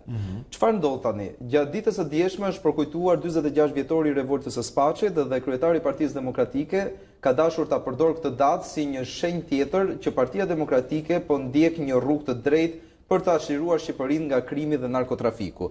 Më saktë ai shkrua ndër të tjera, sot kujtojmë nderim të thellë revoltën madhështore të Spaçit. Ato 2 ditë lirie në burgun e Spaçit ishin më të rëndësishme se e gjithë propaganda e diktaturës, sepse rrëfejnë betimin e shqiptarëve për të mos pranuar asnjëherë diktaturën dhe dhunën.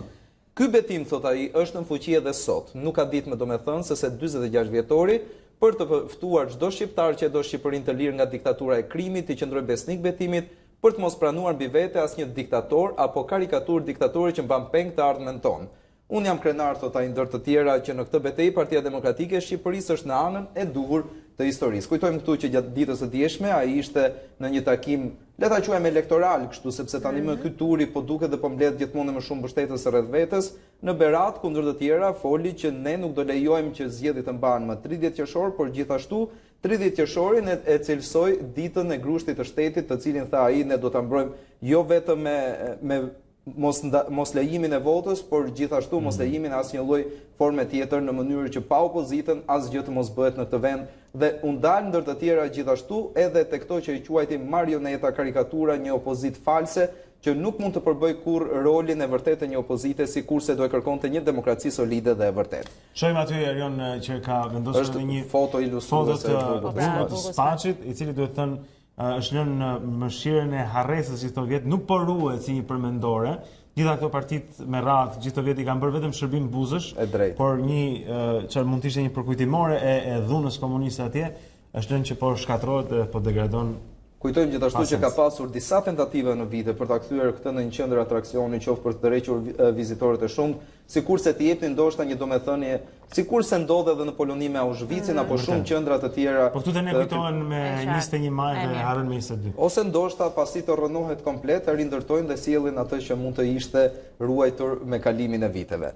Zhvendosim me të tjera postime, mbetemi gjithmonë tek opozita, sikurse ju thash edhe gjatë fleshave informative. Ka qenë kandidati i tretë, ai Kavajës, i cili ka dhënë dorëheqjen ditën e dieshme nëpërmjet një letre në Komisionin Qendror të Zgjedhjeve, duke thënë që unë kërkoj regjistrimin si kandidat, duke pasur parasysh që pa opozitën e vërtet nuk mund të ketë zgjedhje dhe unë nuk mund të kandidoj përballë asaj që më ofrohet për momentin. Astrid Patozi ka dashur të reagojë në lidhje me këto firot, le të themi, të partisë së tij përpara zgjedhjeve të 30 qershorit, ku me kryeartikull shkruan nuk na ndalin dot, nda janë tërbuar nga dëshpërimi. Ndër të tjera, ai thotë shikojeni vetë si janë shpërfytyruar, sa ka nisur me tërbim një fushat e egër kundër nesh që të kujton gjuetinë e nazistëve ndaj hebrejve para dhe gjatë luftës së dytë botërore. Kur më parë, thotë ai, nuk ka ndodhur që një partie politike ndonse fare të re t'i sulmohen, përgjohen dhe merren peng që nga firmëtarët e deri te kandidatët e saj për zgjedhjet e 30 qershorit. Është e pashembullt kjo që po ndodh. Po ajo konfirmon gjithashtu se ne kemi bërë gjën e dur në kohën e dur, e kanë kohë thot ai si për të thënë kështu që sfida e bindjes demokratike vazhdon, tani më ata janë të vendosur që të shkojnë deri në fund kësaj pune dhe të përballen, sikurse ka thënë gjithmonë, jo me kandidatët e pavarur, po të përballen domosdoshmërisht me mazhorancën dhe shumicën parlamentare në këto zgjedhje të 30 qershorit. Gjithmonë duhet ta përmendim këtu, nëse këto do të mbahen, pasi kemi parë, sikurse u referua edhe zoti Basha ditën e dieshme, në 2017 tha ai Edi Rama i ka shtyr 2 herë datën e zgjedhjeve për të thënë që ishte e domosdoshme kjo pjesëmarrje e opozitës për të legjitimuar zgjedhjet. Ndërkohë që ish kryeministri Sali Berisha ka dashur të përcjellë një tjetër mesazh që është përndar dje gjerësisht në rrjetet sociale me një billboard që ndodhet në Sloveni përpara zgjedhjeve, kundër të tjera shkruhet votoni për ne që të mos përfundojmë si Shqipëria. Ky ka qenë slogani i DOM, një parti e cila ka dashur të theksojë edhe një herë rolin, por njëkohësisht edhe në nivelin e ulët të vendit tonë përpara hapjes e negociatave me Bashkimin Evropian për të thënë gështu që ata janë mirë dhe me rrugën e tyre do ecim më përpara. Gjithë klas kjo partia DOM. Tashi ndoshta le të themi që është një parti e ekstremit të djathtë dhe jashtë ditur edhe çfarë parti është. Një parti nga ato mos qofshin parti. Patjetër, nuk këtu më mirë. Ndër të tjera, ish kryeministri e shoqëron edhe me fjalët që shikoni se ku është katandisur Shqipëria dhe imazhi i në sytë e botës. Kam përshtypjen që nuk shpreh sentimentin e popullit sloven ndaj popullit shqiptar. Natyrisht jo. Kjo lloj patjetër. Gjë pa shembull. Megjithatë edhe ne që e promovojmë më tutje këtë pastaj kjo është auto dashakeqësia pastaj shqiptare. Sepse ndoshta ka dashur që të referohet faktit që tani më Partia Demokratike është ajo që do ndryshojë realitetin shqiptar. Sikurse ndodh gjithmonë në çdo lloj postimi të anëtarëve të Partisë Demokratike, njihet tani. Mirë, ka vend për diskutim. Okej, dakor, ecim. Bukur, do ndalemi tani te një përfaqësuese e shumicës ku Blerina Gjylameti ka dashur të reklamojë gjatë ditës së dieshme, ndoshta një lajm i mirë ky për sa i përket minatorëve të Shqipërisë, ku thotë se sot në Komisionin e Ekonomisë diskutuan projektligjin për trajtimin financiar suplementar të punonjësve që kanë punuar në miniera, në nëntokë, të punonjësve të industrisë së naftës e të gazit dhe të punonjësve që kanë punuar në metalurgji. Ndër të tjera, ky projektligj, sipas zonjës Gjylameti, parashikon se përfitues janë pensionistët të cilët kanë përfituar pension për sigurimet shoqërore në Republikën e Shqipërisë, pensionistët që kanë përfituar pension sipas ligjit për pensionet, punonjësit që kanë kryer procese pune në miniera në nëntokë, punonjësit që kanë punuar në industrinë e naftës dhe të gazit dhe personeli gjithashtu inxhinierë teknik, gjithashtu edhe punonjësit që kanë punuar në metalurgji në profesione, punë dhe ndërmarrje sipas përcaktimeve në krerët, thot ajo 3, 8 dhe 12 të vendimeve të Kushtetutës së Shqipërisë. Urojmë që kjo të bëhet më përpara, pasi sikurse ju thash edhe gjatë bliceve informative, ka pasur një debatje në Komisionin e Sigurisë ndërmjet zonjës Felaj, por njëkohësisht edhe Spartak Brahos, për aplikimin e këtij ligji të ashpër tani më për cilin do që guxon të prek bluzat e bardha apo uniformat blu për çfarë do lloj arsye kjo gjë dhe aplikimi i tij sikurse ka thënë zonja Felaj do ndodh pas zgjedhjeve të 30 qershorit, ndërkohë që zoti Braho ka kërkuar që ky të ndodhë sa më shpejt, për sa kohë që thotë kryeministri tani më e ka bërë të qartë që ky ligj do vendoset dhe duhet të hyjë patjetër në fuqi përpara kohës, pasi ndoshta mund të shërbejë edhe si pjesë e fushatës elektorale për thënë kështu që ne i mbajmë premtimet dhe i çojmë ato përpara. Zhvendosemi me të tjera postime për të sjellë në vëmendje atë që ndodh në Tiranë. Kryebashkiaku i Tiranës Erion Velia ka dashur të përcjell mesazhin tek të gjithë ata që e lexojnë në rrjetet sociale që tek Reja vazhdon ky festival i famshëm ku ka pjesëmarrje nga e gjithë bota dhe gjatë ditës së dieshme ai ka dashur të përcjell qoftë edhe me imazhe video tamburet japoneze të festivalit, si rrallëherë thot ai Tirana mori ngjyrat japoneze nga ritmet tradicionale të tamburëve të grupit Mune Daiko. Eja të shijosh netët magjike në Re është thirrja e kryebashkiakut Velia. Me këtë spektakël do kalojmë në një tjetër realitet dhe ndoshta kjo është një mënyrë se si shqiptarët mund të bëhen me lek, kryesisht në zonën e Lezhës flasim. Pasi Eduard Ndocaj ka bërë një thirrje publike në rrjetin e tij social në Facebook, në profilin e tij, po patjetër më mirë. Kundër këtij bandave dhe kundërshtarim ka hap thesin e rilindjes me lek. Ju e dini se kanë lek shumë. Kanë 6 vite që u vjedhin ju. Pirini bashkë me Lindinën. Kanë 6 vite që thesin hashash. Kanë 6 vite që potësime trafik që vjedhin tendra. Patjetër. Por Lezhë nuk do shqitë të rrallë. Mos e shqitë një shpirtin djallit. Tyre janë djalli malku. Por nëse ju ofrohen lek dhe mund t'i bani një video këtyre duke shqitë votën, duke boma trapazlish me votën, unë do t'jo blej këtë video 5.000 euro. 5.000 euro. Kam shumë që kjo është e rëndësishme, pra. 5.000 euro për një video. Dhe ti siguron gjithë vitin. Pra, edhe një video shkurtër. Pra ideja është që nëse dikush i ofron zotit Docaj, një video të zotit Ndreu, duke bërë matrapazligje me votën, si që të pra shqiplerje të votës, atëherë kjo video do të vlerësohet me 5.000 euro. Pasi zoti Ndoca është i bindur që do ketë blerje të votës në këto zgjedhje lokale. Por unë mendoj që para se të shohësh zoti Ndoca mund të provosh ta shesësh për 6.000 euro. Kjo është pjesa. Prandaj ju thash që në fillim ka një mënyrë për lekë. Këtu tani? Këtej shitet dhe këtej blet me shumë ai nuk kërkon të blej vota, ai blen fakte. Blej fakte, pra të Edhe ti mendon që për 5.000 euro fakte nuk do dalin vetë? Jam gati të bëj një film ku blejmë vota. Shumë ide origjinale kjo është. Tani ne nuk e dim nëse këto fakte do dërgohen pastaj në gjykat apo do i bëhet presion zotit në drejtë për të shkuar një gjykat. Por është le të themi një garë e cila i ka ta shpërsuar atonet në qytetin e Lezhës, se jemi duke vrejtur atë me vëmendje midis zotit Pirin Dreu, pra përfaqësuesi i Partisë Socialiste, dhe zotit Eduard Ndocaj, që tani ka partinë e tij. Po, mirë, po. Kjo do të quhet. Ka diçka me Kristian Demokratë, por që në rregull, ka partinë. Suksese që të dy zotrinjë.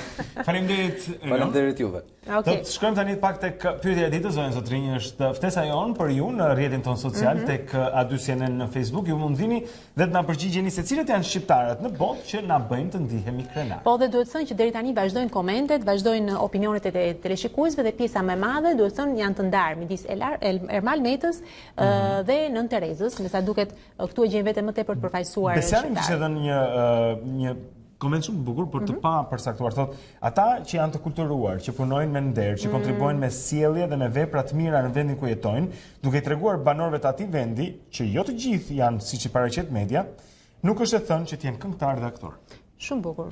Ka shumë të drejtë sepse ka shumë raste të njerëzve të cilët përpiqen shumë dhe që emigrojnë dhe që vërtet Dhe ne e dim ata. E din ata se ç'heqin për ditë edhe e kanë jo të lehtë dhe megjithatë ja dalin, janë njerëz të cilët jetojnë me djerës në ballit edhe janë njerëz të cilët respektohen atje. Dhe nuk është e rëndësishme nëse janë artistë apo janë, po gjithsesi ata janë ata që vijnë më tepër në sy edhe shpeshherë përmendet edhe më shpesh, por që gjithsesi nderimi dhe respekti shkon për gjithë. Që thoshë që këta njerëz ne e dim që ekzistojnë, e dim që janë atje kudo në përballë dhe jemi të nderuar prej tyre dhe kemi respekt. Mirë, shumë mirë. Falenderojmë të teleshikuesit që përpiqen të japin opinionet e tyre në faqen e Facebookut. Facebooku s'mbledhet asnjë. Patjetër, jo vetëm për pyetjen tonë, por për gjithçka tjetër që pasqyrohet në faqen e A2CNN, pra në Facebook, në Instagram apo edhe në faqen tonë në a2cnn.com. Patjetër, Facebooku është për kështu. Bëni një pyetje, thonin, kush është ai djalosh që s'ta harron kur ditëlindjen dhe që ti njeh që të gjithë shokët e shoqit? Facebooku besoj. Po, në rregull, shumë mirë. Kemi mbas pak zotrin, ju lëmë këto imazhe.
Çdo të mërkur këtu në Dita Jonë ne kemi bashkë me ne edhe profesor Edmond Tupen, i cili vjen bashkë me 5 fjalë zonja zotrin dhe shprehje gjuhës shqipe që duam t'i shpëtojmë e t'i ruajmë e t'i përdorim. Profesor, mirëmëngjes sërish. Mirëmëngjes.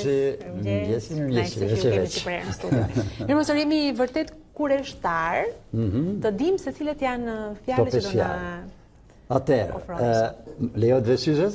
Patjetër. Marinia tepër të duhen syzet. Edhe unë jo mos kemi merak kemi bashkë, kështu që gjithsesi. Faleminderit që nuk më vetëm. Faleminderit që më vetëm. Atë fjala e parë që kam zgjedhur sot, zonja zotrinj dhe zonjusha kuptohet, është fjala detyroj. Detyroj, që vjen nga fjala detyrë.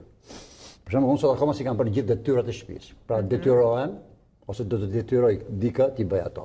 Okej. Pra detyroj vjet re që fatkeqësisht në gjuhën e medjeve po zëvendësohet gjithmonë me fjalën obligoj. Nga anglishtja, nga frëngjishtja, nga italishtja, besoj aty jemi. Rrjedhimisht rrezikon për shembull, rrezikon gjithë familja e fjalëve. Për shembull, duke zëvendësuar detyroj me obligoj, do them që e obligova dikë të bënte këtë. Dëgjojmë obligimet familjare. Obligimet, dikush është më zënë se ka obligime familjare. Po, ka detyra shtëpie, detyra familjare. Po. Jam i obliguar të, do vi dita që do themi, jam i detyruar të. Kam për detyrim, e thamë, kam për obligim të. Do hallakaten strukturat tashmë të leksikalizuara, do më thënë të ngurtësura për gjysmë ose krejtësisht të gjuhës shqipe. Sepse fjalët kanë lidhje, krejnë familje. Profesor, edhe pse mund mos jemi duke e përdorur për zëvendësuar këto fjalët rrotull, ju po thoni që detyrimisht fjala obligim do të vijë e t'i zëvendësoj këto. Po, do vi, është e pashmangshme. E kuptojnë çfarë do mi bëhet gjuhës shqipe?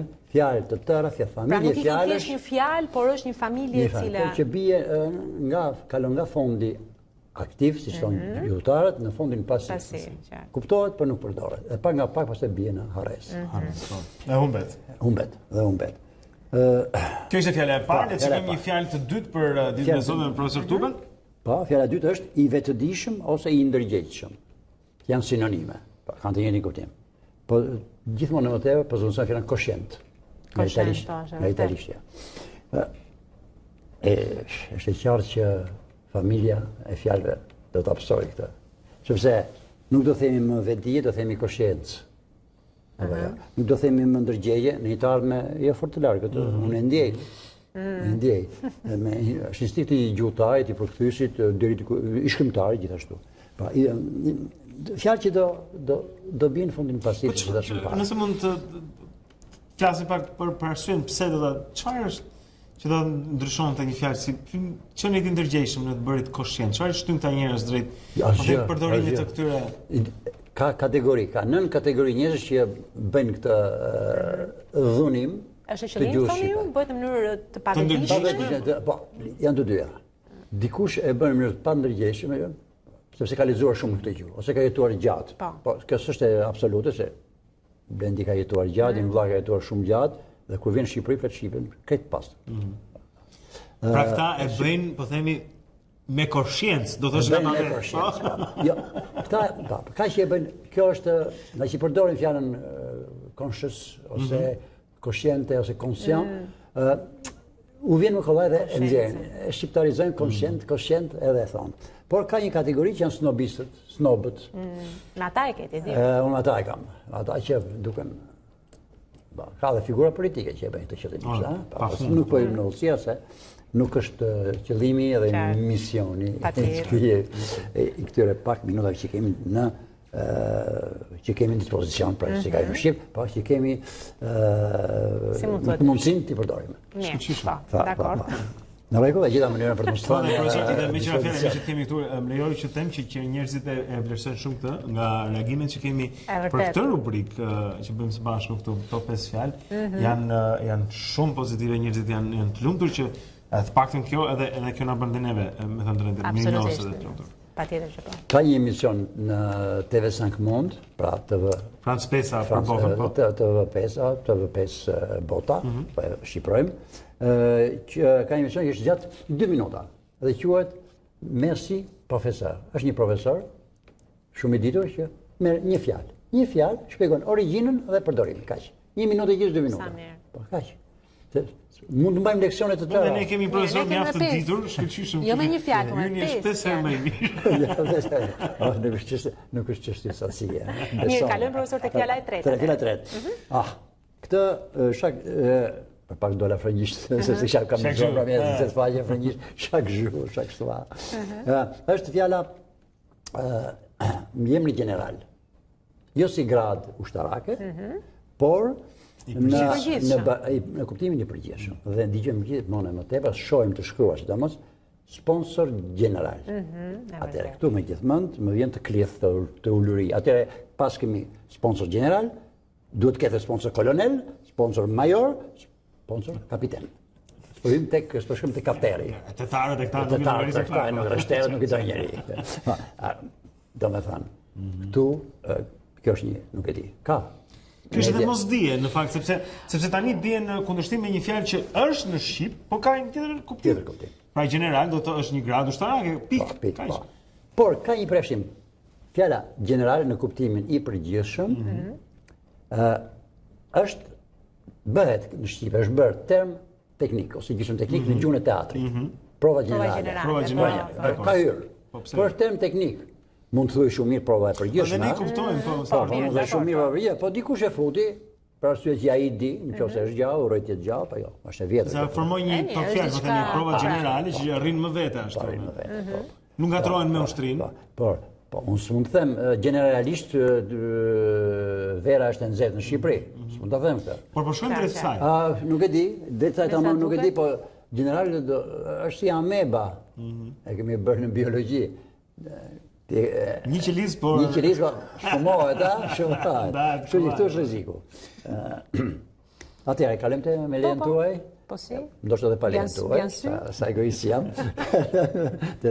Fjala e katërt që është këmbgul. Këmbgul. Nga shpreha ngul këmb. Ngul këmb. Atëherë, insistoj. Vendosmëri për shembull. Mund ta luajmë këtë lojë. Unë ne gjem cila është fjala. Fjala uaj që mund ta luajmë këtë. Për një fjalë të paktën. Po, insistoj. Përdoret dendur, është në fjalor, por shumë përdoret. Unë do doja që në fjalorët e gjuhës shqipe, leksikografët që merren me këtë dhe ka që janë shumë të mirë, të moshës së thyer dhe të moshës së pa thyer dhe së pa krisur, duhet të shtojnë diçka. Në shembullin e fjalorëve francez, ku thuhet jepet një term anglisht I ka hyrë dhe thuhet hap klap, rekomandim ose këshill. 2 pika, shqip thuhet. Ata thonë frëngjisht thuhet, më mirë të thuhet në shqip. Patjetër. Është futur fjala intervenoj për ndërhy. Hape. Por nuk e përmban fjalën ndërhy në zërin e vet.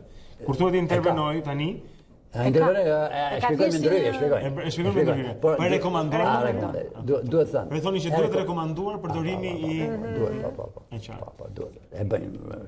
Shumë kështu që fjala këmbgul apo un ngul këmb mbi diçka për të emri është këmbgulje. Mbi emri është këmbgulës. Këmbgulës, po. Shkon. Si do themi një vështrim, më dhe një vështrim insistues, do vi dita. Mos u mërzisni, po vazhdojmë kështu. Është insistues, ëh? Në mënyrë insistuese mund thuhet kjo. Po, se s'mund themi institutivisht, në institut, diçka si thuhet. Vërtet. Shqip thuhet natyrshëm, s'mund themi këmbgulshmërisht, do themi me këmbgulje. Me këmbgulje. Ka mënyra të natyrshme të një gjuhe, ku gjërat thuhen, pra ka mënyra të veçanta të një gjuhe, ku sipas të cilave toksjalçi, fjalia thuhet natyrshëm. Puna është tek natyrshmëria e gjuhës.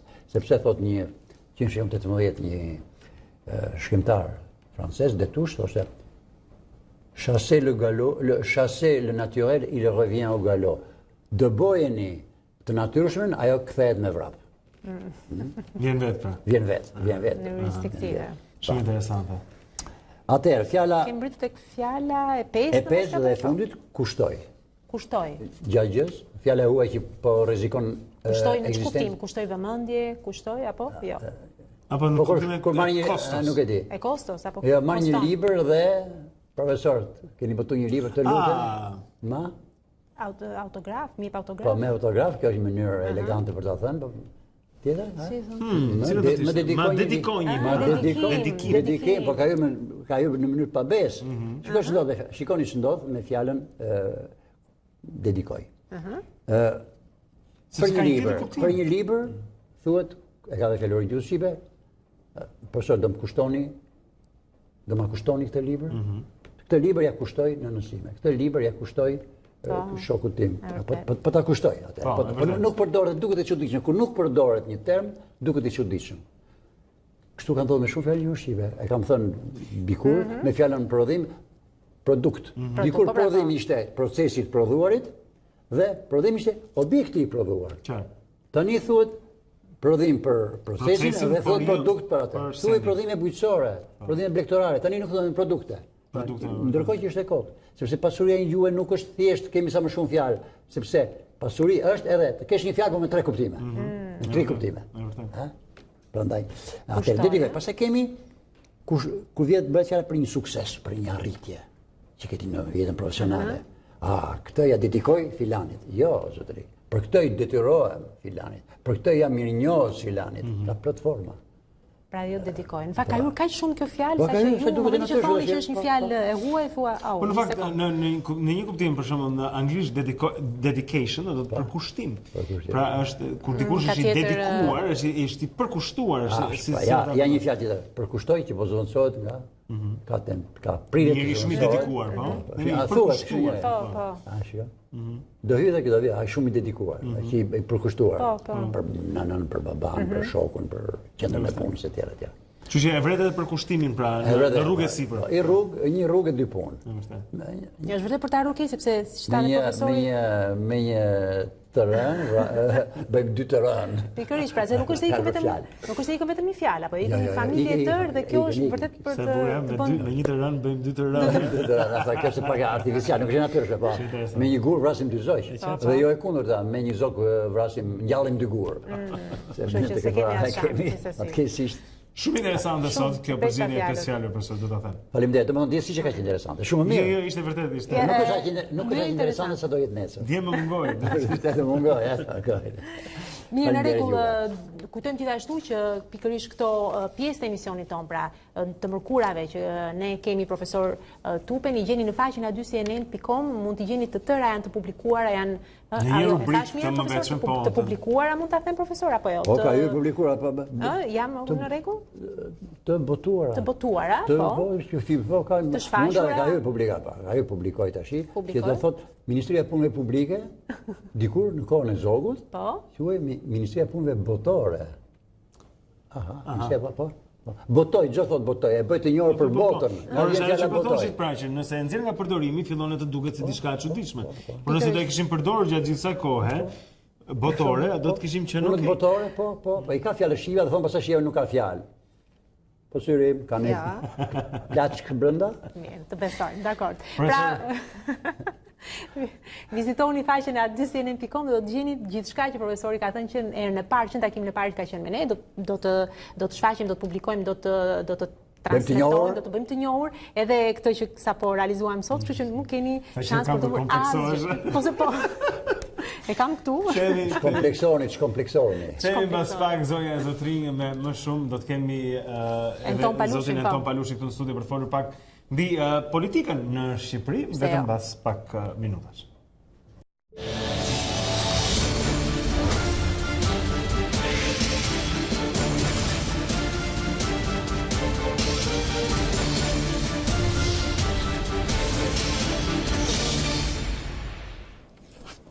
Jemi sërish së bashku tani në pjesën e fundit të emisionit tonë dhe si përherë nuk mund të rrim pa e mbyllur dhe pa bërë një lloj analize për sa takon edhe politikës shqiptare dhe jo vetëm. Dhe për këtë na vjen në ndihmë sot zoti Anton Palushi, është redaktori i gazetës Mapu që kemi sot në studio. Faleminderit që jeni me ne. Mirëmëngjes. Faleminderit për urimin për një. Na ngacmoi pak një nga shkrimet e tij apo jo blen. Është një kompleks tani e ngjarjeve politike, po e quaj, të vendit tonë edhe ngjarjeve politike që ndodhin në Evropë. Në kësa rasti ishte i videopërgjimit në Austri. Më tregu pak se si e peti gjithë këtë dhe si e krahason e çfarë qanse i merr në kuptimin e politikës shqiptare gjithashtu. Ideja e rastit austriak nuk do të kishte bërë shumë bujë në opinionin publik shqiptar ose në mediat sociale shqiptare, po të mos kishte pak a shumë atë krahasimin që bëjnë vazhdimisht mediat e huaja me Shqipërinë. Kam bërë para disa kohësh edhe një shkrim ose një përmbledhje gjetjesh ose një përmbledhje të gjitha këtyre krahasimeve që bënë me rastin shqiptar, ku vendi ynë përdoret pak a shumë si një etalon i së keqes. Nisu nga kjo, ata na përdorin si shembull për të keqen, ne përpiqemi që t'i marrim ata si shembull për të mirë. Domethënë ata na shohin si Shqipëria ku gjërat bëhen keq, ne domethënë kemi këtë presionin e brendshëm që vjen kryesisht nga media sociale, ajo që kam vënë re unë paktën, që t'i bëjmë gjërat paktën si Austria ose si vendet e tjera. Dhe pikërisht kjo tendenca për ta parë Shqipërinë pak a shumë si një etalon, si thua, nuk është se është e re. Unë kam bërë këtë shkrim para disa vitesh dhe kam vënë që edhe sot e kësaj dite vazhdon kjo tendencë. Po ta shohësh median sociale këtë ditë është mbushur me disa foto të një rasti në Sloveni, ku një parti e vogël atje, një parti sërish e ekstrem mediat, do të thënë paralajmëron se mund të bëhemi si Shqipëria.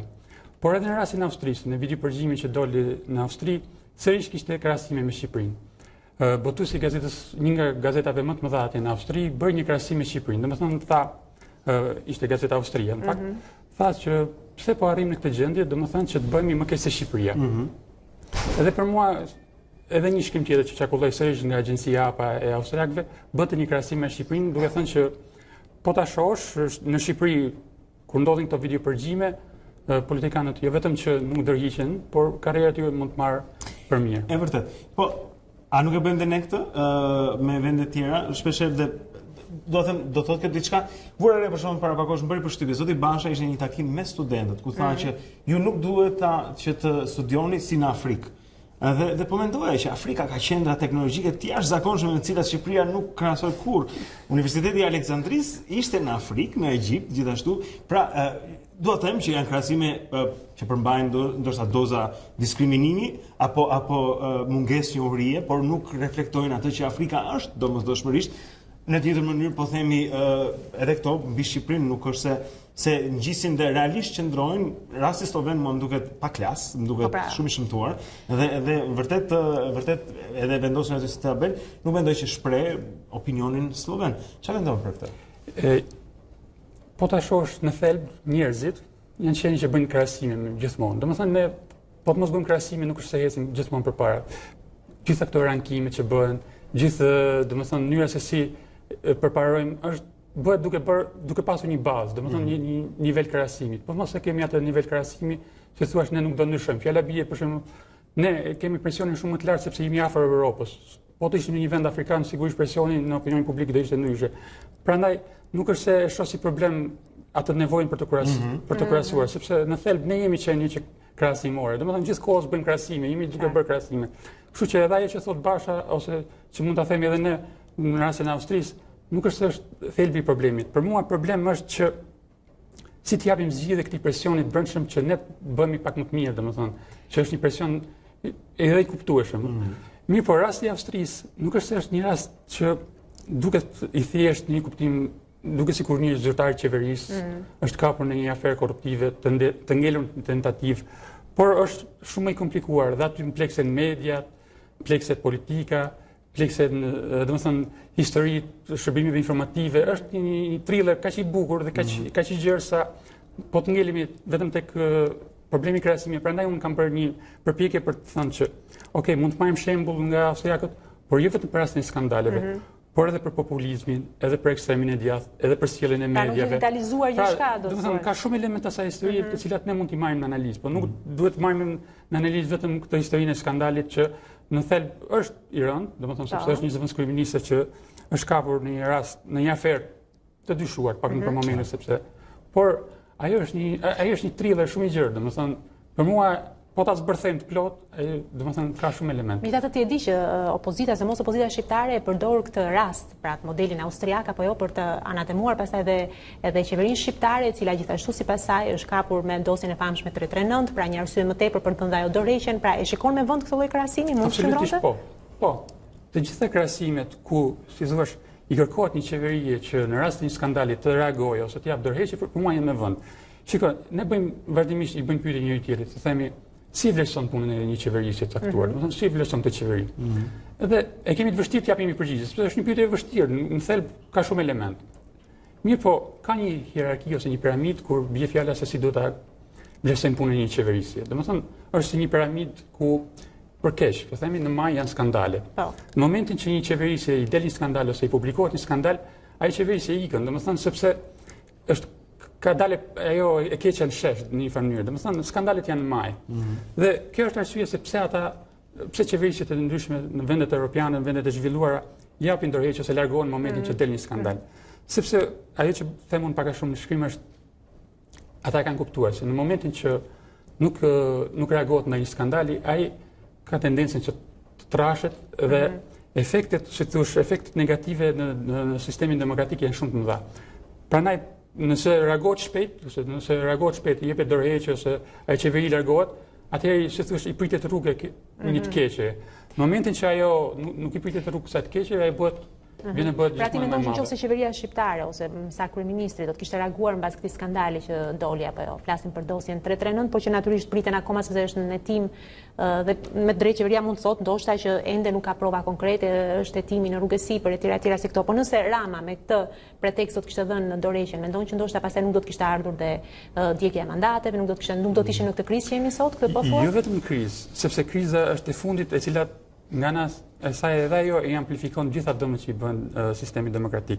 Por në momentin që del një skandal, fjala bie për gjymet ose në momentin që një qeverisje... Në rastin tonë shit blerja e votave. Shit blerja e votave, po ka edhe raste të tjera, për shembull, në momentin që fjala bie në rastin shqiptar, në momentin që ministri i brendshëm, një ministër i suksesshëm, është në akuzë, pra akuza që ai vetë thotë që janë akuza më të rënda se akuza që janë ngarkuar Aldobares. Pra, këto janë akuza që i bën nga një prokurori e cila është po ashtu në akuzë se nuk është një prokurori që po vepron kundër figurave të larta qeverisë. Pra, kemi këtë rast. Në këtë moment ti je i prirur që të reagosh ndaj këtij skandali, sepse nëse nuk reagon, atëherë du të tregosh opinionit publik se ky skandali nuk është aq i rënd. Pra, nëse unë mund të lexoj midis rreshave të tu, tonë është ideja që mos reagimi, injorimi i këtyre skandaleve, bëra sikur s'janë, fsheja e kokës në rër, po themi, në një farë mënyrë i amplifikon krizat dhe mazhoranca vet bëhet në një farë forme shkaktare e krizave më të vështira, të cilat mund t'i kishte kaluar më kollaj nëse do t'i pranonte me një lloj transparencë dhe Eksakt. Domethënë, jo vetëm amplifikon krizat, por i bën dëm demokracisë, sepse do kapësh medien. Do përpiqesh të kapësh medien që tregosh se skandali nuk edhe ka tendenca edhe në një gënjeshtër si të tjera thua dhe pastaj Po ka tendenca edhe në Austri, zoti Shtraja që u dërhoq prapë thotë, jo, ishte një kurs, do kthehen, do jemi i fortë, ndërkohë që në Austri kjo nuk konceptohet që ai rikthehet në politikë. Por kjo është një tendencë, domethënë për të kapur median, për të treguar që ajo që ndodhi nuk ishte ashtu, pastaj ka tendencë për të kapur drejtësinë, për të thënë që shiko se nuk u konsumua krim, nuk mund të konsumoj krim, mos heto më tej. Është instikti vetë mbrojtjes në këtë rast, mbas të flasim për rastin e Pra ne po them, atje në maj janë skandale. Për ta sqaruar, nuk është se ti po thuan që mazhoranca është shkaktarja e vetme dhe përgjegjësia e vetme e krizës, por po thonë që ajo ka pjesën e saj të përgjegjësisë në mënyrën se si ballafaqohet me krizën. Është si një efekt zinxhir, domethënë është si një efekt domino. Do bëj përshtypje diçka që po thoshe pra krahasimi, sepse vetëm 2 ditë më parë kur Zelenski u betuar në Ukrainë, ai tha: ne duhet bëhemi islandez në futboll, izraelit në mbrojtjen e vendit ton, japonez në teknologji dhe zvicerian në aftësinë për të jetuar të lumtur me njëri tjetrin. Shumë e krahasuar me 4 kombë. Unë kam futur një element tek shkrimi sepse tani spekulimet janë kush e nxori këtë skandal, domethënë kush qëndron pas kësaj historie, domethënë dora e kujt qëndron. Tani tendenca është që të thuhet që qëndrojnë shërbime sekrete, se kanë burimet për të bërë një, si thua, një investigim të tillë. Por nga ajo që na është thënë deri tani, pas kësaj historie mund të qëndrojë një organizat, kryesisht me element majt, me artist, dhe personazhi kryesor i kësaj historie është një komedian gjerman, i quajtur Jan Bohmerman. Dhe tani komedianët po bën gjithmonë më aktiv në jetën politike të vendeve të ndryshme. Dhe nuk ndodh në Shqipëri ky rast, prandaj unë them që nuk është një komedian si ata që ne i shohim, ata që ne i shohim në Shqipëri, sepse kemi rastin e presidentit të Ukrainës. Madje The Economist kishte një shkrim para 2 ditësh ose 3 ditësh, nuk e di më mirë, që edhe politikanë duke parë këtë tendencën e njerëzve për pëlqyer komedianët po bën pak shumë. Po bën edhe komik, po marrin leksione komike. Po, për të bërë sa më shumë batuta. Elementë që ndoshta për bërë për vetë publikun. ky komedian nuk është komedian klasik që bën disa batuta, është komedian aktiv në jetën politike, është komedian i një televizioni publik atje, do të thonë gjëra që nuk imagjinohen. Dhe dora e tij mund të jetë pas kësaj historie, ose edhe mund mos jetë, mund të jetë përdorur, por nuk ka rëndësi. Unë do të them sa e rëndësishme është roli i një personi që ka ndikim në opinionin publik për të shkuar përtej, si thësh, batutave ose gjërave. Domethënë aktivizmi i atij ose i shoqatës që ai përfaqëson, që më sa di quhet shoqata për politikë pasë. E kishte parashikuar ai, më duket deri diku këtë histori? Më sa duket ai kishte para atë videon, edhe gjatë marrjes së një vlerësimi në Austri, domethënë kishte bërë një lojë fjalash për të lënë kuptuar që ka një histori që do të vijë. Kam përshtypjen që në thelbin e gjithë kësaj historie dhe reagimi ynë shqiptar i ndryshëm totalisht nga reagimi austriak që e rrëzoi qeverinë, po themi me këtë video, është për shkak se mënyra si e shohim ne pushtetin, mënyra si duam ta shfrytëzojmë ne pushtetin, gjatësia për cilën duam ta mbajmë ne pushtetin është në parametra totalisht shqiptar dhe të pakrahasueshëm me Austrinë. Do të them që në koncept dhe në qasje ne vim në pushtet apo politikanë për të mos alëshuar kur, për ta kontrolluar deri në dhëmb dhe këtu ne jemi shqipo, ndërkohë që ata janë austro. Në këtë pjesë besoj se ndryshojmë. Do të them që ta mbyllur tonin. Po. Do të them që edhe historia e partisë ekstremit djathtë ose është një parti neonaziste, por në thelb është themeluar nga dy nazistë, domethënë kjo parti dhe është një parti me ndikim në jetën politike atje. Por i gjithë rasti tregoj që populizmi në fakt është një kështjell në rër. Populizmi ka shumë gjë që pyesin, po çfarë është populizmi, domethënë pse është kaq i rëndësishëm për populizmi është një gjë shumë e thjeshtë. Është një parim i thjeshtë, njerëzit thonë ne jemi më të mirë, ata janë më të këqij. Këtë gjë thonë edhe ata Partisë Lirisë. Mirë, kjo tregon që edhe populizmi është pak a shumë, si thosh, është një gjë krejt e dobë, pavarësisht se ne duam ta fryjmë, domethënë të bëjmë sigurisht një gjë e rrezikshme që na kanoset. Por koha ka provuar, të paktën në rastin austriak ose në rastin e kësaj partie, e cila ndoshta për shqiptar nuk mbahet me historinë e zotit Shtra, por mbahet mend për zotin Jörg Haider që ka qenë si humbi jetën në një aksident në ditën parë, po. Domethënë atje nisi dhe kjo ka mbi 10 vjet që ka, domethënë, ky elementi populist në Austri që kjo parti është themeluar në vitet 50 dhe Jörg Haider dërgoi si thosh në maksimum. Po kishte po, kulmi, arriti kulmi. Vdekja e tij në një aksident është një nga ngjarjet më të mbuluara me mister edhe sot e kësaj dite. Pra, por populizmi aty ka dështuar sepse edhe gjitha rastet e kësaj partie tregojnë që populizmi është pak a shumë një tezë që dështon shpejt, sepse ata na thonë që ne jemi njerëzit më të mirë, ju jeni të këqija, klasa tjetër politike ose pjesa tjetër e politikës është e keqe. Mirë, po kur vin pushtet tregojnë që janë vërtet jo vetëm të këqij, por më të pavuzitur. Populizmi nuk shërben si formulë qeverisje, mund të shërben si formulë për të ardhur në qeveri apo për të krijuar shumë mirë si formulë për të fituar vota, por kur zbatohet si thosh kurse kur vjen në pushtet është plotësisht e dështuar pak më. Mirë, shpresuam, u përpoqëm më saktë që të zbulonin diçka nga ky model austriak, tani më po quhet edhe në median tonë, por që shikojmë nëse është model që vërtet ja vlen për të ndjekur, po që. Faleminderit Anton Palushi, redaktori i gazetës Markush me ne. Faleminderit. Mirë, jemi në fund të emisionit tonë. Jemi në fund, këtë drejt për këtë. Po, si për në limite. Pak e zvonë. Ju kërkojmë ndjesën kemi mbajtur gjatë dhe kolegëve që po bëhen gati, zonë zotrin. Dita Jonë përfundon këtu, por lajmet në adyshene nuk mbarojnë në asnjë kohë. Kështu që ju lëm me Alba Alishanin, mbas pak do të jetë këtu në ditarin e orës 9. Po, natyrisht mund të shikoni për ata që s'kan patur mundësi të na ndjekin që në orën 7, në publikohet gjithçka në faqen e adyshene.com, të tëra intervista që ne realizojmë, videot e emisionit ton, por jo vetëm, gjithçka që transmetohet në 24 orë në A2CNN. Vazhdoni të qëndroni me ekranin ton, ne ju lëm takim sërish nesër në orën 7. Shihemi.